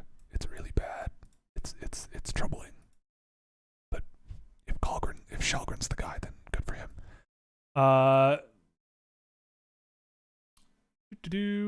Joseph Sultana. Hey, Will, just wanted to know what you think of Tage Thompson this season and what you think the future holds for his career. I don't really know because I haven't seen a ton of the Sabres this year. I can't give you a detailed breakdown of Tage Thompson, but what I can say is I'm really happy that a guy that everybody seemed to be writing off is making it work. Somehow he's found his stride. I don't know what changed or what, but good for him. I'm happy that he seems to be having a great year. I hope he can build off of it rather than it just being a career year and he goes back to where he was. I don't know what's going to happen because I haven't seen enough of him to give you a really detailed breakdown, but a lot of Buffalo Sabres fans seem to think that he's improved significantly, and I will trust when a fan base largely agrees on an opinion, unless it's one that I have information that would counter that, usually involving players that aren't on their NHL team. As you probably know, the Sabres already have 3 first-round picks in the draft. The Vegas pick is looking better and better, and it looks like he might get 2 top 15 picks in the draft. Who do you think we should go after? I feel like the Sabres could use some help pretty much everywhere still. Like, power is really helpful. They've got some guys coming. If you're picking second overall in Buffalo, like a Logan Cooley would be an interesting one there. David Jiricek on the same defense grouping as Owen Power would be pretty scary as well. Isaac Howard in a Buffalo Sabres jersey would be fun. Liam Ugren gives them it would be another kind of like Peterka vibe, which, I don't think he's as skilled as Peterka, but he gives you a similar kind of feeling, I guess you could say. But I've liked guys like that, and I feel like those could be good additions to Buffalo. Who knows? There might be someone that slips. Like, it might be Cooley Lambert. If that's what you get as Buffalo, that would be phenomenal. Which NHL teams have the most annoying fans? Well, that's a loaded question. The most annoying fan base out there to me has been Ottawa. Like, that is without a doubt the case. So yeah, Ottawa has a pretty annoying sector of fans that can, especially for draft people, like, you're not doing your reputation very many favors. Like, the sicko thing is fun, and I'm a huge fan of the sicko vibe. And I did say the Ottawa Senators might be a surprising team this year, but they're not. I don't know. They're the only fan base that I have been sitting around going, gosh, I fear these people, based on the words that come out of my mouth. But outside of that, I mean, the Toronto Maple Leafs have a pretty annoying fan base as well. I've seen some real crybaby bunk on the internet. I try to stay off Twitter as much as I can these days, but I've seen some real bunk coming from Leafs folks. Like, I don't know. Sports are unfair sometimes, everyone. Like, your team is going to get screwed sometimes. Your team is going to get the advantage sometimes. It's just going to happen. Referees aren't perfect. But, I mean, there's obviously some egregious stuff that happens. But, I don't know. The deal that gets made out of some things, and it's not just Leafs fans, but the deal that gets made out of things gets completely out of control way too often. Which player in a past draft were you the most wrong about? I didn't see much in Josh Norris, so there's a big fail. Probably Josh Norris right off the top of my head. I had him in like the mid-second round when he was drafted. But I also wasn't watching as much hockey directly at the time. But I will not use that as an excuse. I missed on that one. Who would be a fit for the Leafs in this draft?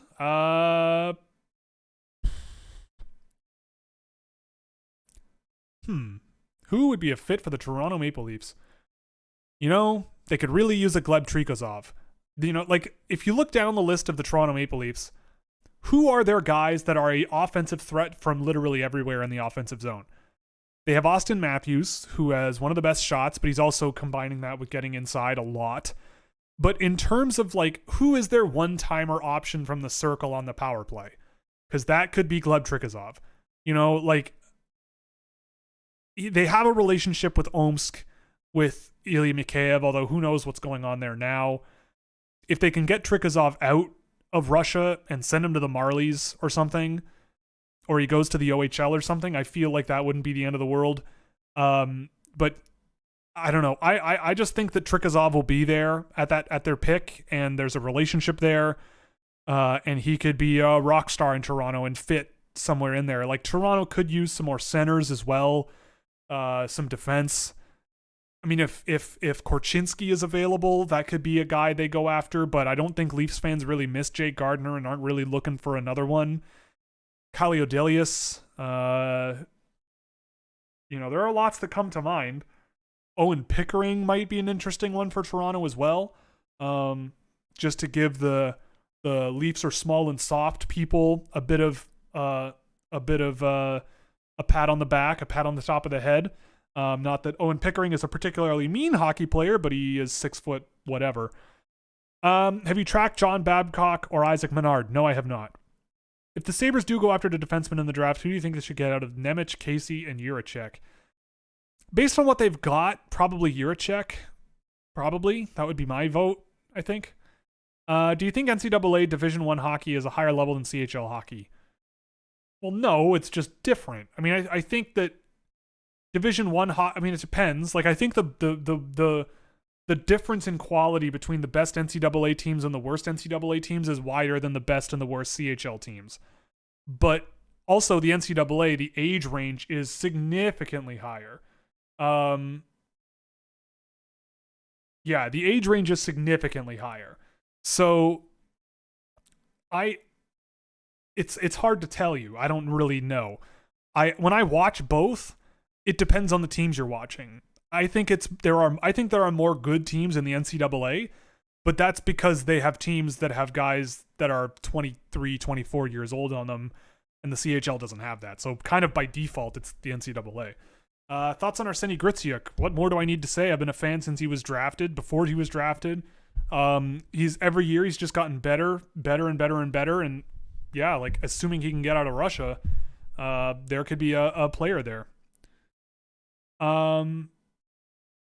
If you had to stick with one player in this draft class, ride or die like Battle Royale, who would you go with? I don't really have any draft questions, so I'm trying to be creative.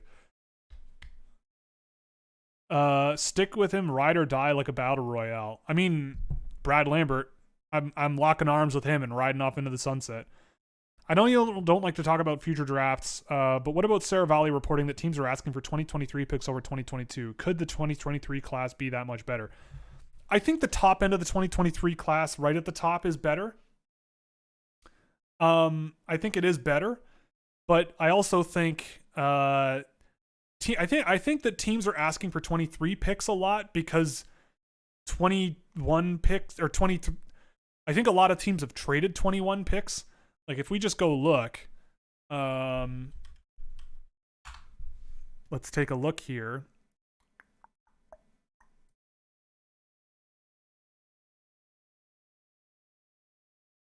So Chicago's traded their pick unless it's lottery protected.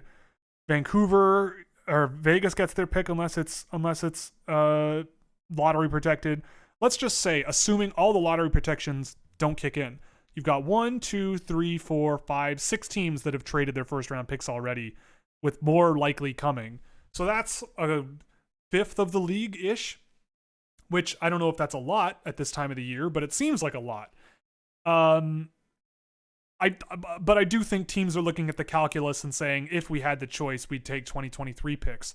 But if I were looking at that, I'd go, well, okay, like let's ask for 2023.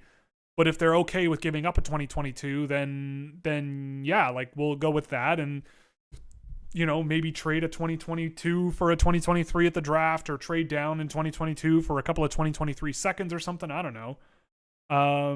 But something along those lines.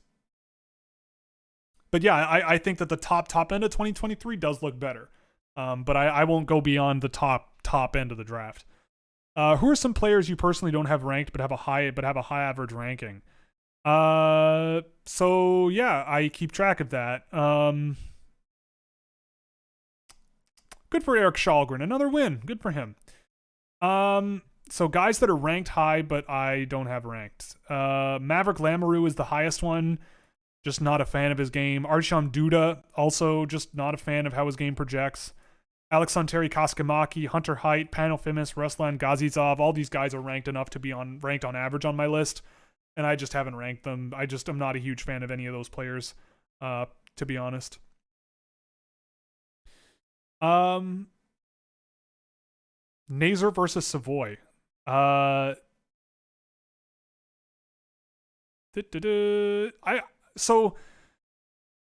I think there's more pace to Savoy's game, and I feel like there's a bit more skill, but Nazer has a bit more brute force energy and, just hungry for the puck and battles for it.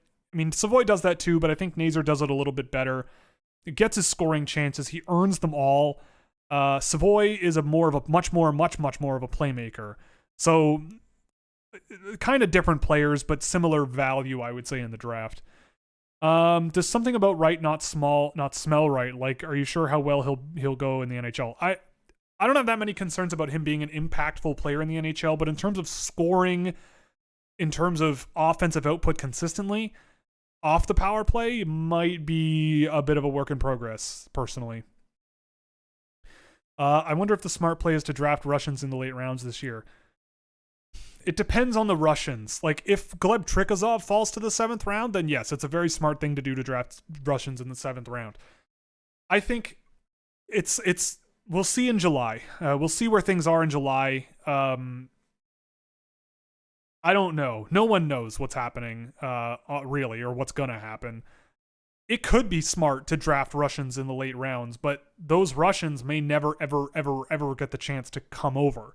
They legally may never get the chance, and it may very well be that teams need to put in resources to pull these players over, and in order to do so, or the government might need to be involved to pull these players over, so you got to make it count. So drafting a bunch of Russians with the expectation that they can just all come over might be a bit hasty, but I certainly think in certain cases it could be useful and valuable.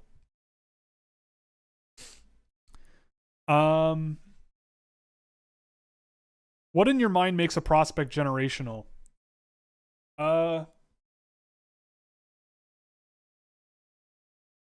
They literally step on the ice, and every single time they do it, bad things do not happen in your own end, and good things happen in the offensive end, like, all the time.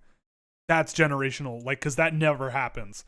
They might have weaknesses, but when you pat them on the back, you know that they're going to be one of the best players on the ice no matter who they're playing against. Actually, you shouldn't. Actually, not that. They are literally the best player on the ice every time you pat them on the back and tell them to go over the bench. Every single time. That's what makes a generational player. Like, literally no one else in the league, while they're in the league, is on their level. Really. At least if you're a team like Carolina, okay, whatever. Matt, thoughts on Matvei Kokovin? That is a throwback. Is it right? Am I thinking of the same player? I may not be. Oh, I am not. He plays for Chelyabinsk's team in Chelyabinsk's team in the NHL. I don't got nothing on this guy. He's a 20-year-old playing in the NHL with under a point per game. I don't know. I got nothing on him, so yeah. Got nothing. I'll check him out though. Great job, Will. Thank you, Joe. Any projections for Heinola? Honestly, I don't know what he's going to be anymore. I mean, the Winnipeg Jets keep jerking him around. The Jets keep jerking him around, and I don't know what kind of an effect that's had on him. But, I mean, I think a middle pair guy makes a lot of sense for Heinola. You know, minutes eating with some offensive ability. But I don't know. It's so tough because they just won't play him. I don't understand. But I think it's reasonable to think that he'll be a sort of middle pair guy, whether it's with Winnipeg or not. What NHL player would you compare Shane Wright to? Part of me thinks like the offensive side of Patrice Bergeron. Like, I feel like Shane Wright could be like a 70 points per game, like 70 points a season guy who makes everyone around him better. But he definitely does not have the 200-foot game that Patrice Bergeron does. Like, you don't see Patrice Bergeron all over the highlights all of the time. Sometimes you do.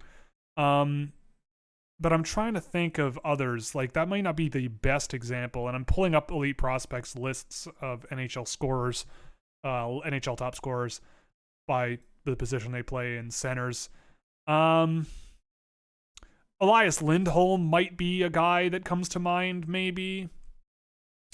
Yeah, like a Lindholm or an offensive version of Bergeron. Like, I don't see Austin Matthews. I don't see Leon Draisaitl. I don't see Alex DeBrincat. I don't see none of those guys. Well, Connor McDavid, no.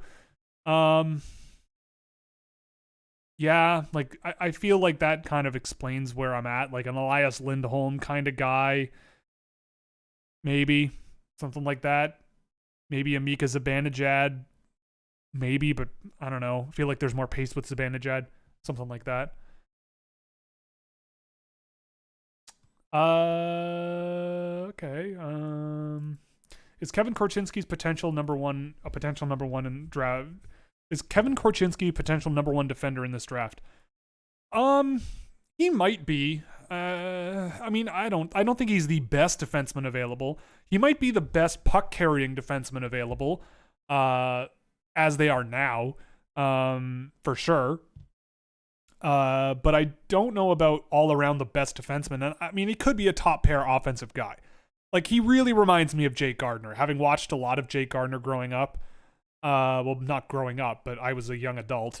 And Korchinski kind of does really remind me of him, like a big, lanky, rangy guy. You wish there was more effort on defense, but the offense makes up for it. Like, that's kind of where I'm at with Korchinski. Thoughts on Maddox Fleming? Seen him a bunch, not a huge fan. I liked him at the BioSteel game, but haven't been a huge fan of his game whenever I've seen him. Thoughts on Jeremy Langlois? He kind of is like the Canadian Casper Kulanumi, which is the deepest take I think I've ever made. Like, that just shows you how much how little of a life I have to watch this much hockey to tell that kind of a statement, to say that statement. But like, a defenseman pretty much strictly driven through his hands. That's about it. That's basically what he is. Again, the QMJHL is not like most other leagues. I've seen him play a few times, and he's an aggressive offensive guy.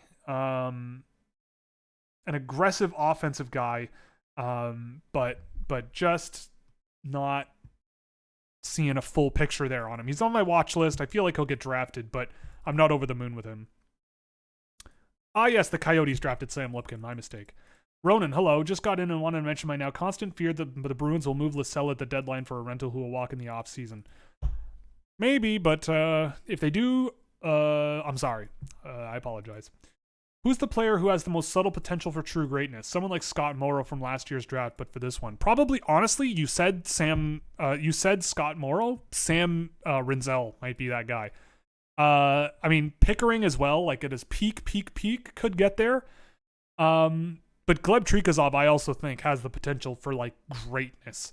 Like his release is unbelievable. He's got great skill. He's insanely quick when he gets his feet moving. Just one of the best goal scorers in the draft. I have all the time in the world for Gleb Trikazov. So yeah, maybe those guys, something like that. If you haven't spoken about Noah Östlund yet, I'm curious as to why he's falling out of the first round on more and more lists. If you have any thoughts aligning with them, so Noah Östlund is 16th on my list right now, and in the preliminary thing I've put together, Östlund is 18th. So I think that's about where he's going to stay. And when I look at Östlund, I see a player who has a great brain for the game, a great sense of adapting to positional pressure by shifting his positions like very slightly, moving pucks efficiently, but I also see a player who is not very resilient under pressure, has trouble getting inside consistently. He has gotten better over the course of the season, and there's a bit more of that Noah Östlund that I remember seeing last year that I am excited about. He's a huge wild card. I see a player who also has trouble generating raw speed, and that's an issue for him. He's going to need a breakaway gear. He's going to need an ability to not just stop up and move the puck, but like get around guys and move the puck and attack the middle of the ice more often than he does. But he's a really good player. I think he should be in the first round. But also, if you've seen him internationally, I can also understand why you might be a little hesitant, because he has really struggled internationally to produce on a big stage. But he looks fun skating around the ice, but that's not what the name of the game is. Thoughts on Arshdeep Bains signing? I like Arshdeep Bains. Again, overage guys, you can't get too excited, but it's a free wallet. They picked him up, put him in the AHL and see what happens. But he deserved a contract, and he had a great year. Do you think Cole Caulfield's production is sustainable? Well, let's take a look here.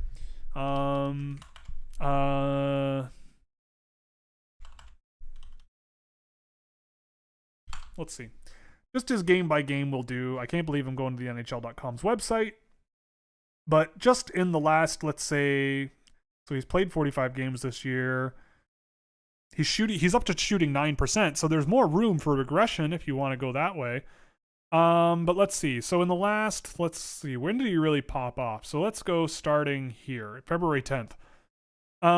So he's got 1, 2, 4, 6, 8, 10 goals on 3, 6, 9, 3, 6, 10, 19, 22, 26, 31, 33, 36, 39, 42, 44, 46. So he's got 10 goals on 46 shots by my count since February 10th. That's like 20%. That's like 25%, 24%. That's pretty high. But so I think he'll regress a little bit, but I also think that 25% is a regression in the right direction. And he's still shooting 9% on the season. So yeah, I don't think it's sustainable as is. Like he's scoring like a goal per game or something. Like he has 10 goals since February 10th. And that's 1, 2, 3, 4, 5, 6, 7, 8, 9, 10, 11, 12, 13, 14, like 15 games. That seems unsustainable. But next year, if he's a 40 goal scorer or something, I would not be surprised. You think world events will affect Russian players in this year's draft? 100% it will. 100%. And I don't think it's going to affect players. I don't think we're going to know how it's going to affect players yet for a little while. Because literally things seem to be changing every week. Like every week. Is it better to trade for picks in 22 or 23? I know we're in year out, but every time I see a 2023 eligible, they make me more excited than a 2022 eligible. Yeah, I mean, I would probably be looking for picks in 2023, but I also, my other side of me goes, well, yeah, but what about if people are underestimating their 2022 picks and you can leverage an extra round or two on teams that don't think this draft is any good. Something like that.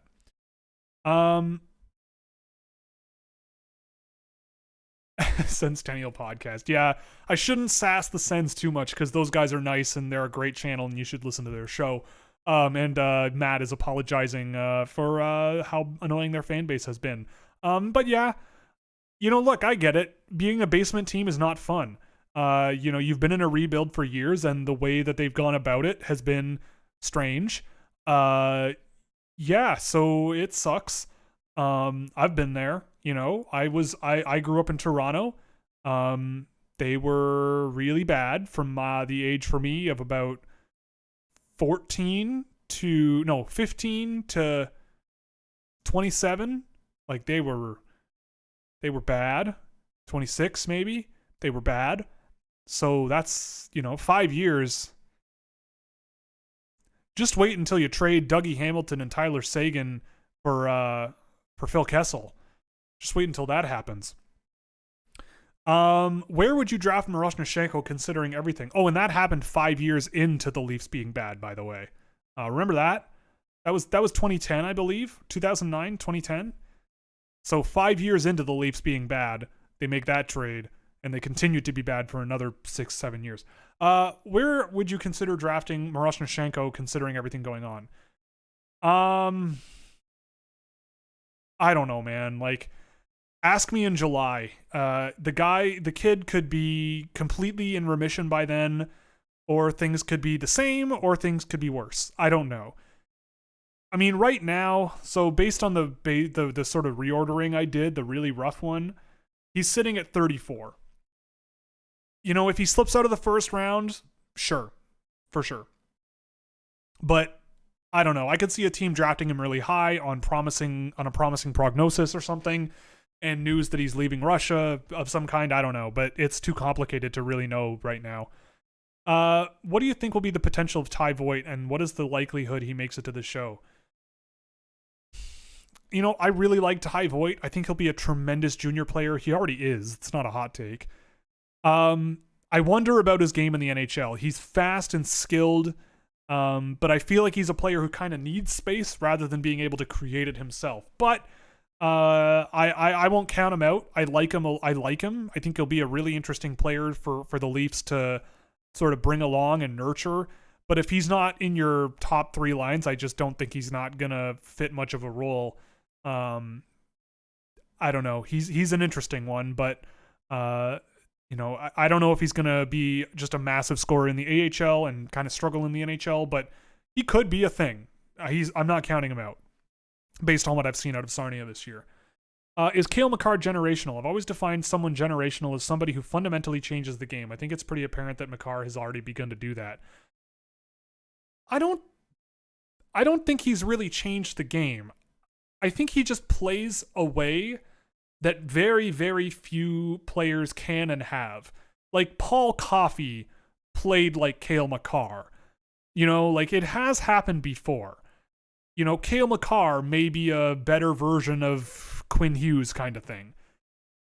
I think that generational is like there is one player of a 20-year period where it is indisputable that if you want anyone going over the ice, it's them.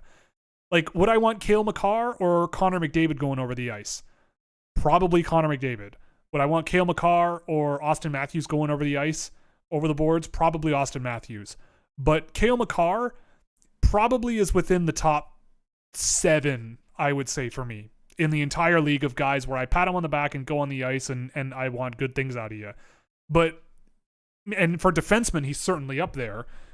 Maybe he's a generational defenseman if you want to specify forwards and defense. Like, I have time for that argument because it's a very different world to evaluate forwards and defensemen. And I can't really think of the last defenseman that truly was sort of generational. Like Nick Lidstrom probably was a great example of that. Victor Hedman, I don't think is quite there, but he's not far off. But if Cale Makar gets there, then so be it. But the problem is that guys like Cale Makar that play defense they may not win every Norris Trophy, right? Like a guy who's a generational forward might win the Hart for 4 straight years, five years out of 6 or something, something crazy like that. But it would be very difficult for a defenseman to do that through no fault of their own. Is Wright more of a playmaker than a sniper? Well, that's the thing. He's got one of the better shots in the draft, but he doesn't really use it as much, and he's trying to be more of a playmaker, but he is shooting a little bit more now. I think in terms of projection, they're both really good. Like, it's a dual threat thing, but I think it's more 60-40 sniper, if you want to do that, if you want to use the Chell terminology. Snip or ply. He's a snip, not as much of a ply, but he's still a ply. Thoughts on Olli Juolevi? I hope it works out for him. I hate to see guys' careers get derailed by injuries. And he's another one of these guys where people are talking bust. I don't know. Not huge. Not huge on it. But yeah, I just hope for the best. Do you remember Garrett Brown at the BioSteel game? How do you think he did? Do you think he projects to be a top 4 defenseman? I don't think about a top 4 defenseman. He's a big long shot, I think. Again, similar to guys like Kulanumi and Langlois, kind of all hands. Like, he's got great hands and a pretty good set of, he's got pretty good power behind his passes, but I don't have him that high. But I also need to go back and watch more of him. It has been a little while, but yeah, I did watch a bit of him at the BioSteel game. But he's kind of driven a lot through his hands. I think people forget that Marner had 126 points in 63 games in his draft season, and then he had 116 in his D+1. Would be a first overall in other drafts. I guess so. Eichel or Marner?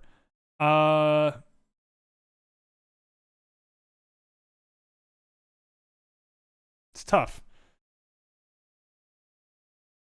Maybe Eichel, but that's a tough call. You know what? I'm going Mitch Marner. We're going with Mitch Marner because of I've seen more of Marner, and I feel like his defensive game is underrated. Eichel, I think you know what you're getting, but the offensive creativity and stuff, Marner makes everyone better at both ends now. And so I guess I go with Mitch Marner, whereas Jack Eichel probably does the same, but I don't know if it's to the same effect. What exactly makes the Q such a unique situation compared to other major junior leagues in Canada? It's just... There's no physical pressure. There's no defensive pressure.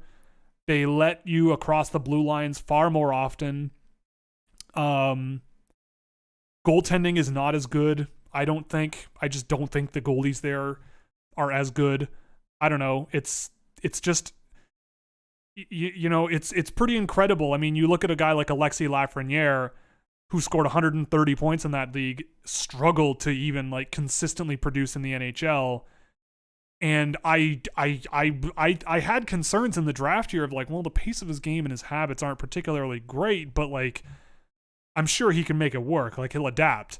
But it's been 2 years and he's still kind of struggling to adapt and produce in the NHL, and he might end up being more of a finisher in the offensive end, or a sort of one-touch play guy rather than a dominant top line forward. So if you've got a guy scoring 130 points that has trouble in the NHL, even guys in prior years who have been dominant there, Jonathan Drouin, Huberdeau took a long time to sort of find his stride. Who else? There's been quite a few. Claude Giroux is the exemption. He's really had a heck of a career. Sam Girard has had a really nice career, but he was a defenseman and scored a ton of points. I don't know. It is different than the other ones, though, for sure. Are you surprised by Elmer Soderblom's season? I mean, not really. He's got great in-tight skill, and that was pretty apparent pretty quickly after he was drafted. I wouldn't be surprised to see him be a bottom 6 guy. I just hadn't seen very much of him when he was drafted, and I think his game is pretty simple, but it's effective and simple. Yoni Yurmo's ceiling. All I know is he's tall and fairly fast. I love Yoni Yurmo. Honestly, I haven't checked in to see how he's doing this year. I hope he's having a great time because I really, really like Yoni Yurmo and always have. Let me see. Playing with Ukrait. Okay, so he's having an okay season. It's an okay year. He wasn't on the World Junior team. Interesting. Interesting. But, he's a bit of a slow burn. He was a bit raw. He was basically a big, skilled dude with some skill. Or big, smooth... I'm trying not to read exactly what Elite Prospect says. He was just big, has a ton of skill, but a lot of speed to him as well. But the defensive game needed work. His physical play was not great. He was out of position a lot. And it was a bit of an issue. But in terms of a puck transporter and a puck manager, yeah, I'm a big fan of Joni Jurmo for sure. Is Tavares a fair comparison for Wright? No, it's not. John Tavares scored like an unbelievable amount in junior, and Wright has struggled to really consistently score at a dominant rate like Tavares did. Maybe there's a lesser version of that in Wright, but I don't see it. He's not the resilient ass-first offensive zone skater that Tavares is. He's more of a north-south guy, sneaking in and out of space, making quick little plays rather than holding on, and keeping guys away from him. The way Makar traverses the blue line in his lateral movement, I don't think I've seen that before. I don't know if there's been any defensemen who are so profoundly dynamic. I guess I've seen defensemen really work the blue line really well. Quinn Hughes did that extremely well, does that extremely well. I'm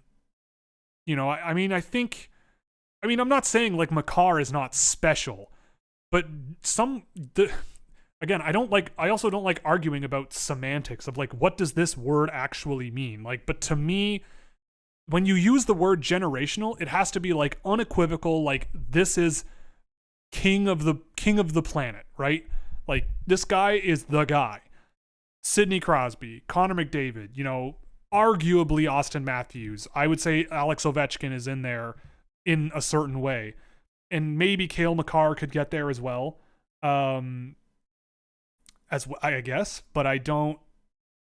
I think that if Makar can continue this, and especially with, if they ever have to make big changes on that team and save some money or whatever, and Makar doesn't have the weapons he's got on the ice with him, then maybe we'll see a better picture of what he can do on his own. But I love Cale Makar. He's one of my favorite players in the league to watch.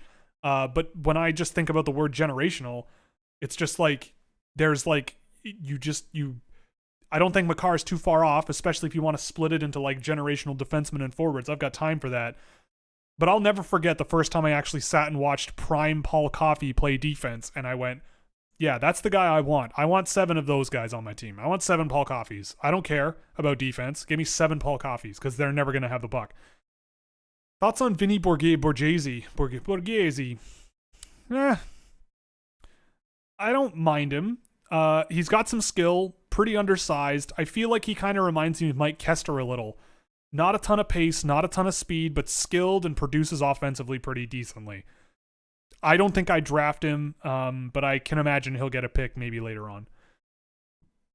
Neighbors. Thoughts on Kamel's recent play.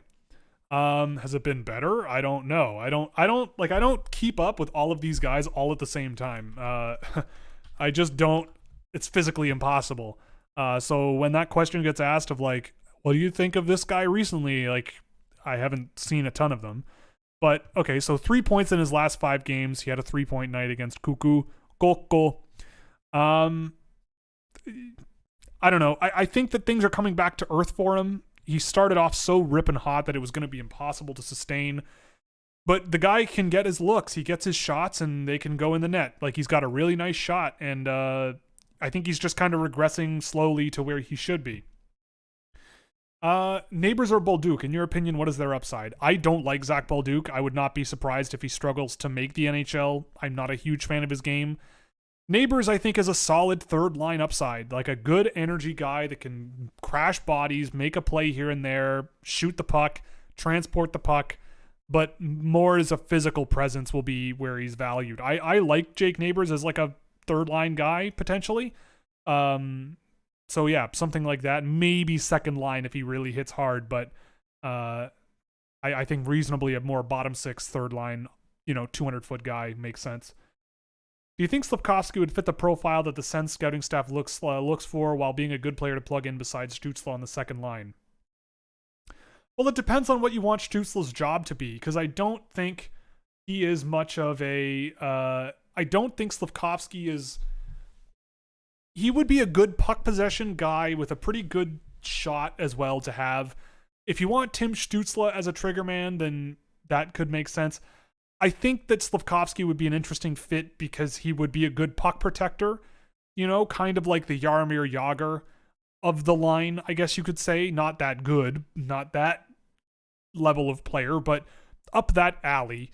And Stützle, sure, would be a good fit with pretty much anyone, just with the skill and speed and dynamic ability he brings. But Slafkovsky, yeah, I think he could fit that bill, but I don't know if Slafkovsky is like a first line forward like I think Stützle is / could be. What do you think would be a smart course of progression to grow hockey as the world develops? I'm going to answer that question last, before the end of the show, and I'm going to try to get through these questions before the end of the time. But that's a great question, so I'm going to leave it for last, because I have thoughts. In the USNTDP, is the USNTDP your favorite junior program? Yes. Any chance Canada ever has an NTDP type, or is the CHL too ingrained in a junior hockey system? Probably too ingrained. They should. They really should, but they won't. CHL teams won't jump out and do that, I don't think. There's just so much leverage that CHL teams have because they just are so tethered to our great players bring bums in seats and we need bums in seats. So, which I understand, but I would really like the idea of implementing a U18 team for Canada and then having some sort of financial compensation from Hockey Canada for CHL teams where they lose a player for the year. If they get selected for the team, something like that.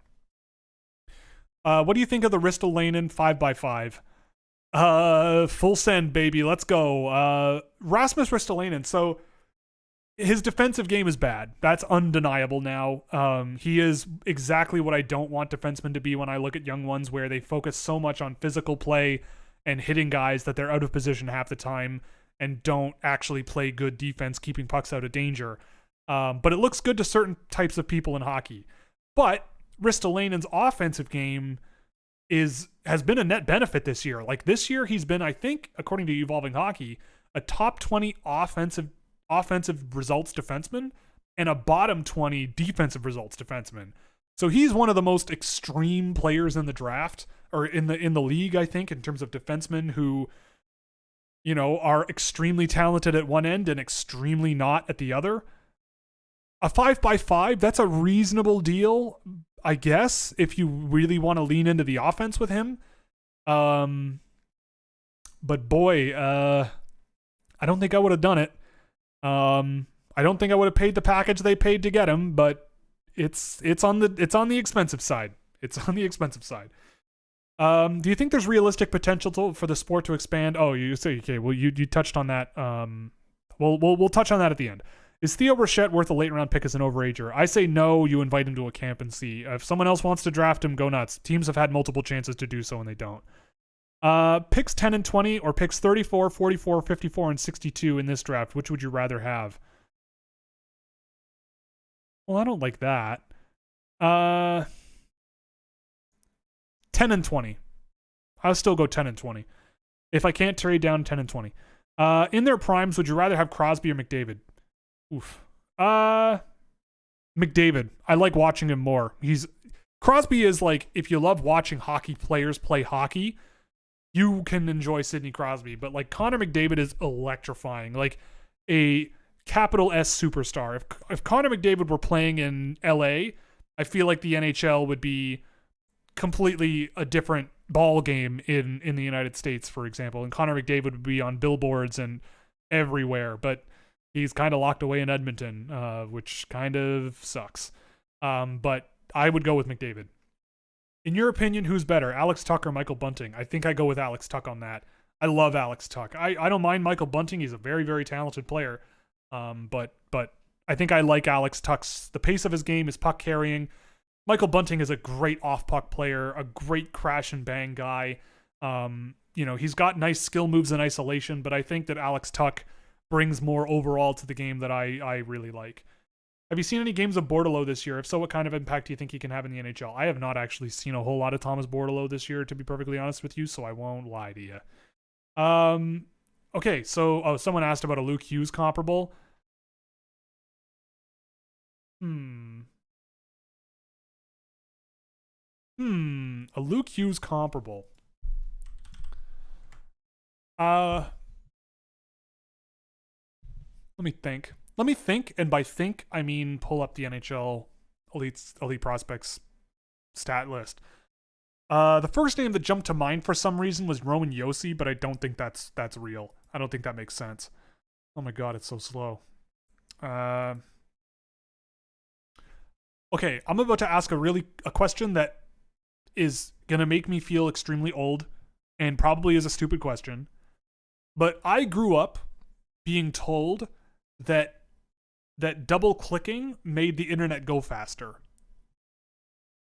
And I'm wondering if that's not true, because I thought until like now have not questioned it or cared, and I always just double click on links. But that just might be me being a relic of the 90s internet where no one knew what they were doing. It was a complete nightmare. Well, actually, it wasn't. It was a beautiful, beautiful time to be alive and being a kid. But it was, there was some crazy things people were doing on the internet back then. So there's crazy stuff now, but it was pretty wild. Okay, so I've pulled this up. Let's just filter for defensemen. And we'll filter by height. Oh, you can't do like, we'll go bigger than, no, we'll just leave it. Who does he remind me of? Morgan Riley, maybe? There's a bit of Morgan Riley to Luke Hughes. Devon Taves, maybe?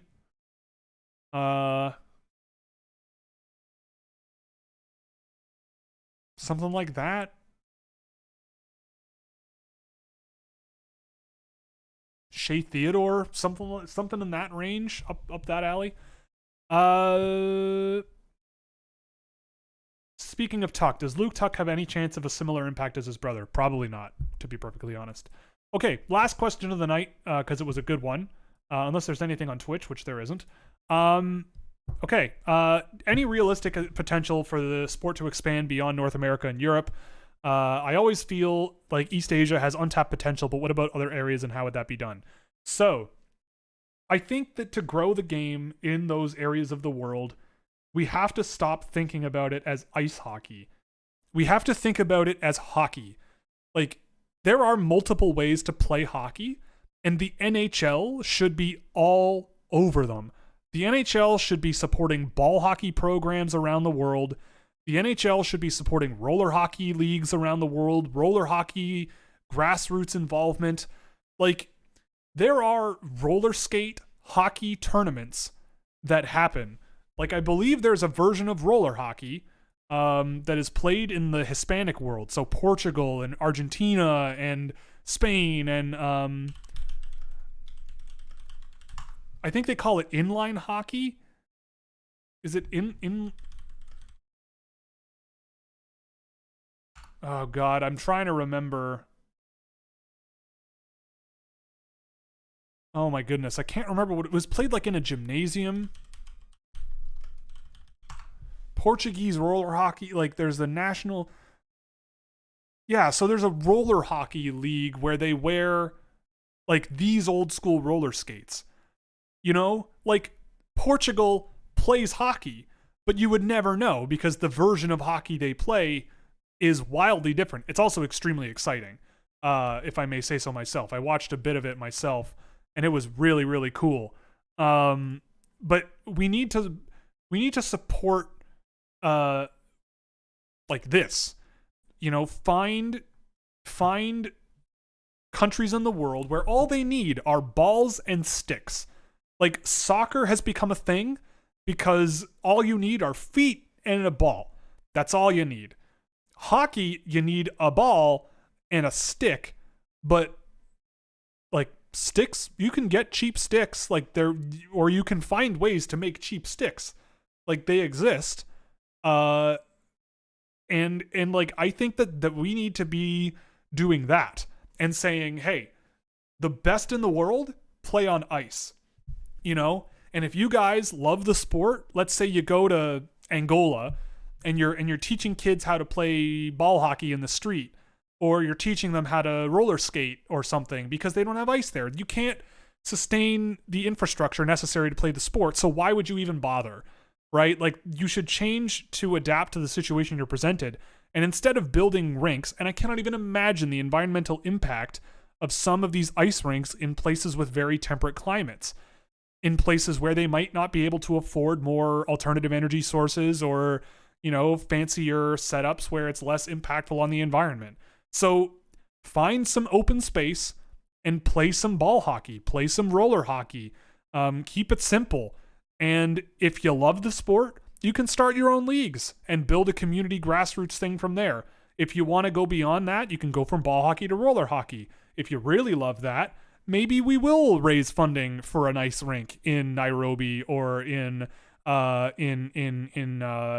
New Delhi, or stand that in order to grow the game, like, you have to show them the product.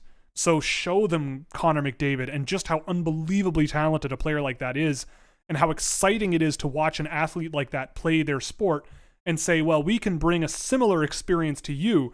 Like, do you want to dangle your friends like Connor McDavid? Well, grab a ball, register, and we'll send you a stick, and, play in the parking lot or play in a field somewhere or something.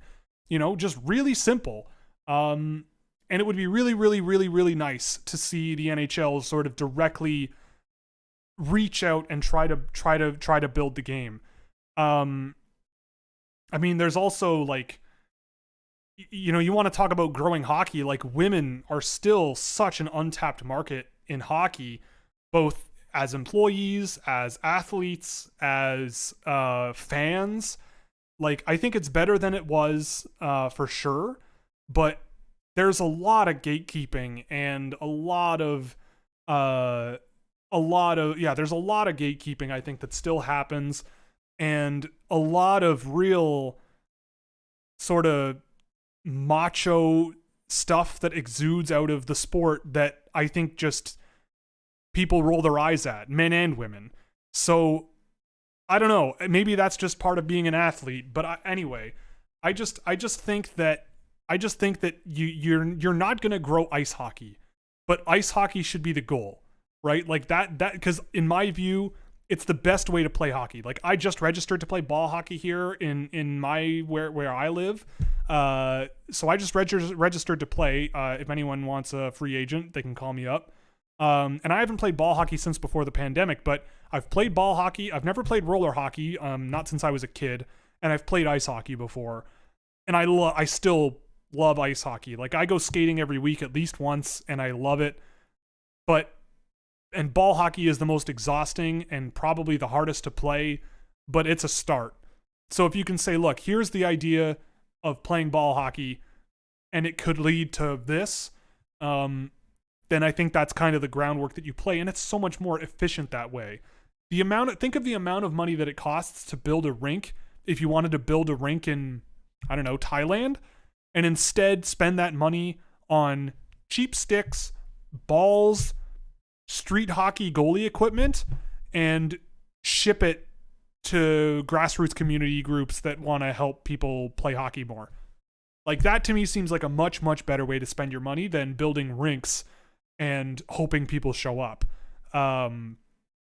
So I don't know. It's tough, but I do think that there's a lot of potential just because of the excitement in the sport.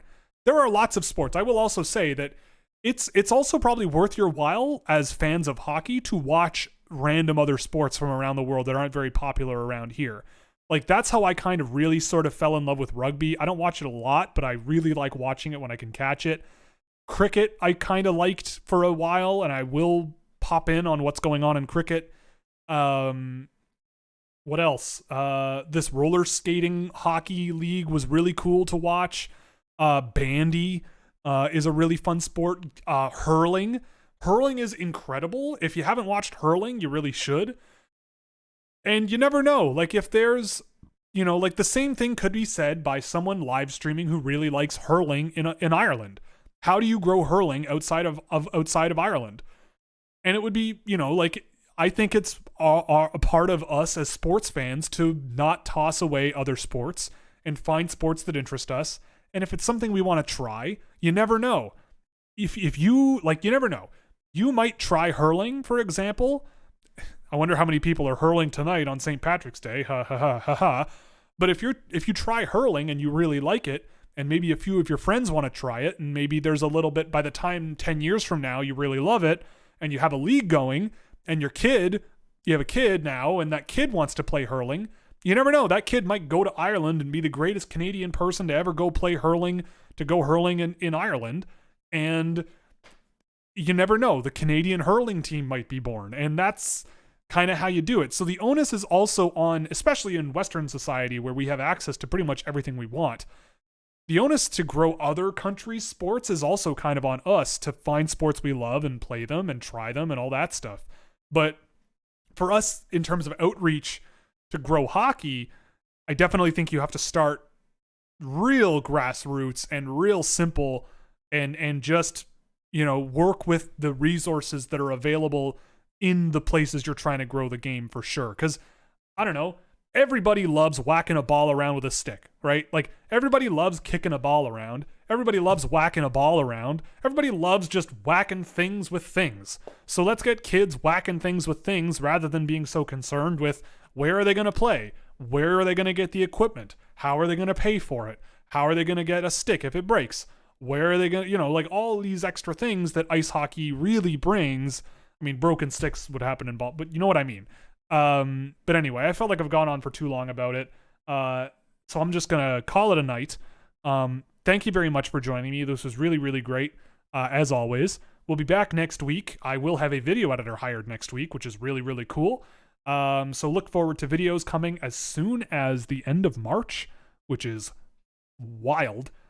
So yeah, thank you very much for joining me. You can subscribe, obviously, here on YouTube. You can join the YouTube membership program to get all the same perks that are over on Patreon that you can check out there. You get 10% off of Marcus Gustafson's Blue Line Hockey IQ program with the code Scouching. There's coming work. I did a profile on a player that not very many of you have heard of that's coming out for McKean's sometime next week, probably. I'm finishing it tomorrow. I had to get some quotes from the player himself, so get very excited about that. It was a lot of fun. Great kid, by the way. Really, really great kid. Super, super kind and appreciative and just a great all-around dude. So shouts out if you're listening. I don't think you are, but if you are, what's up? All the best. And yeah, so we'll talk soon. See you next Wednesday night. Thank you very much for joining me, and stay safe tonight if you prefer partying on your Wednesday night rather than watching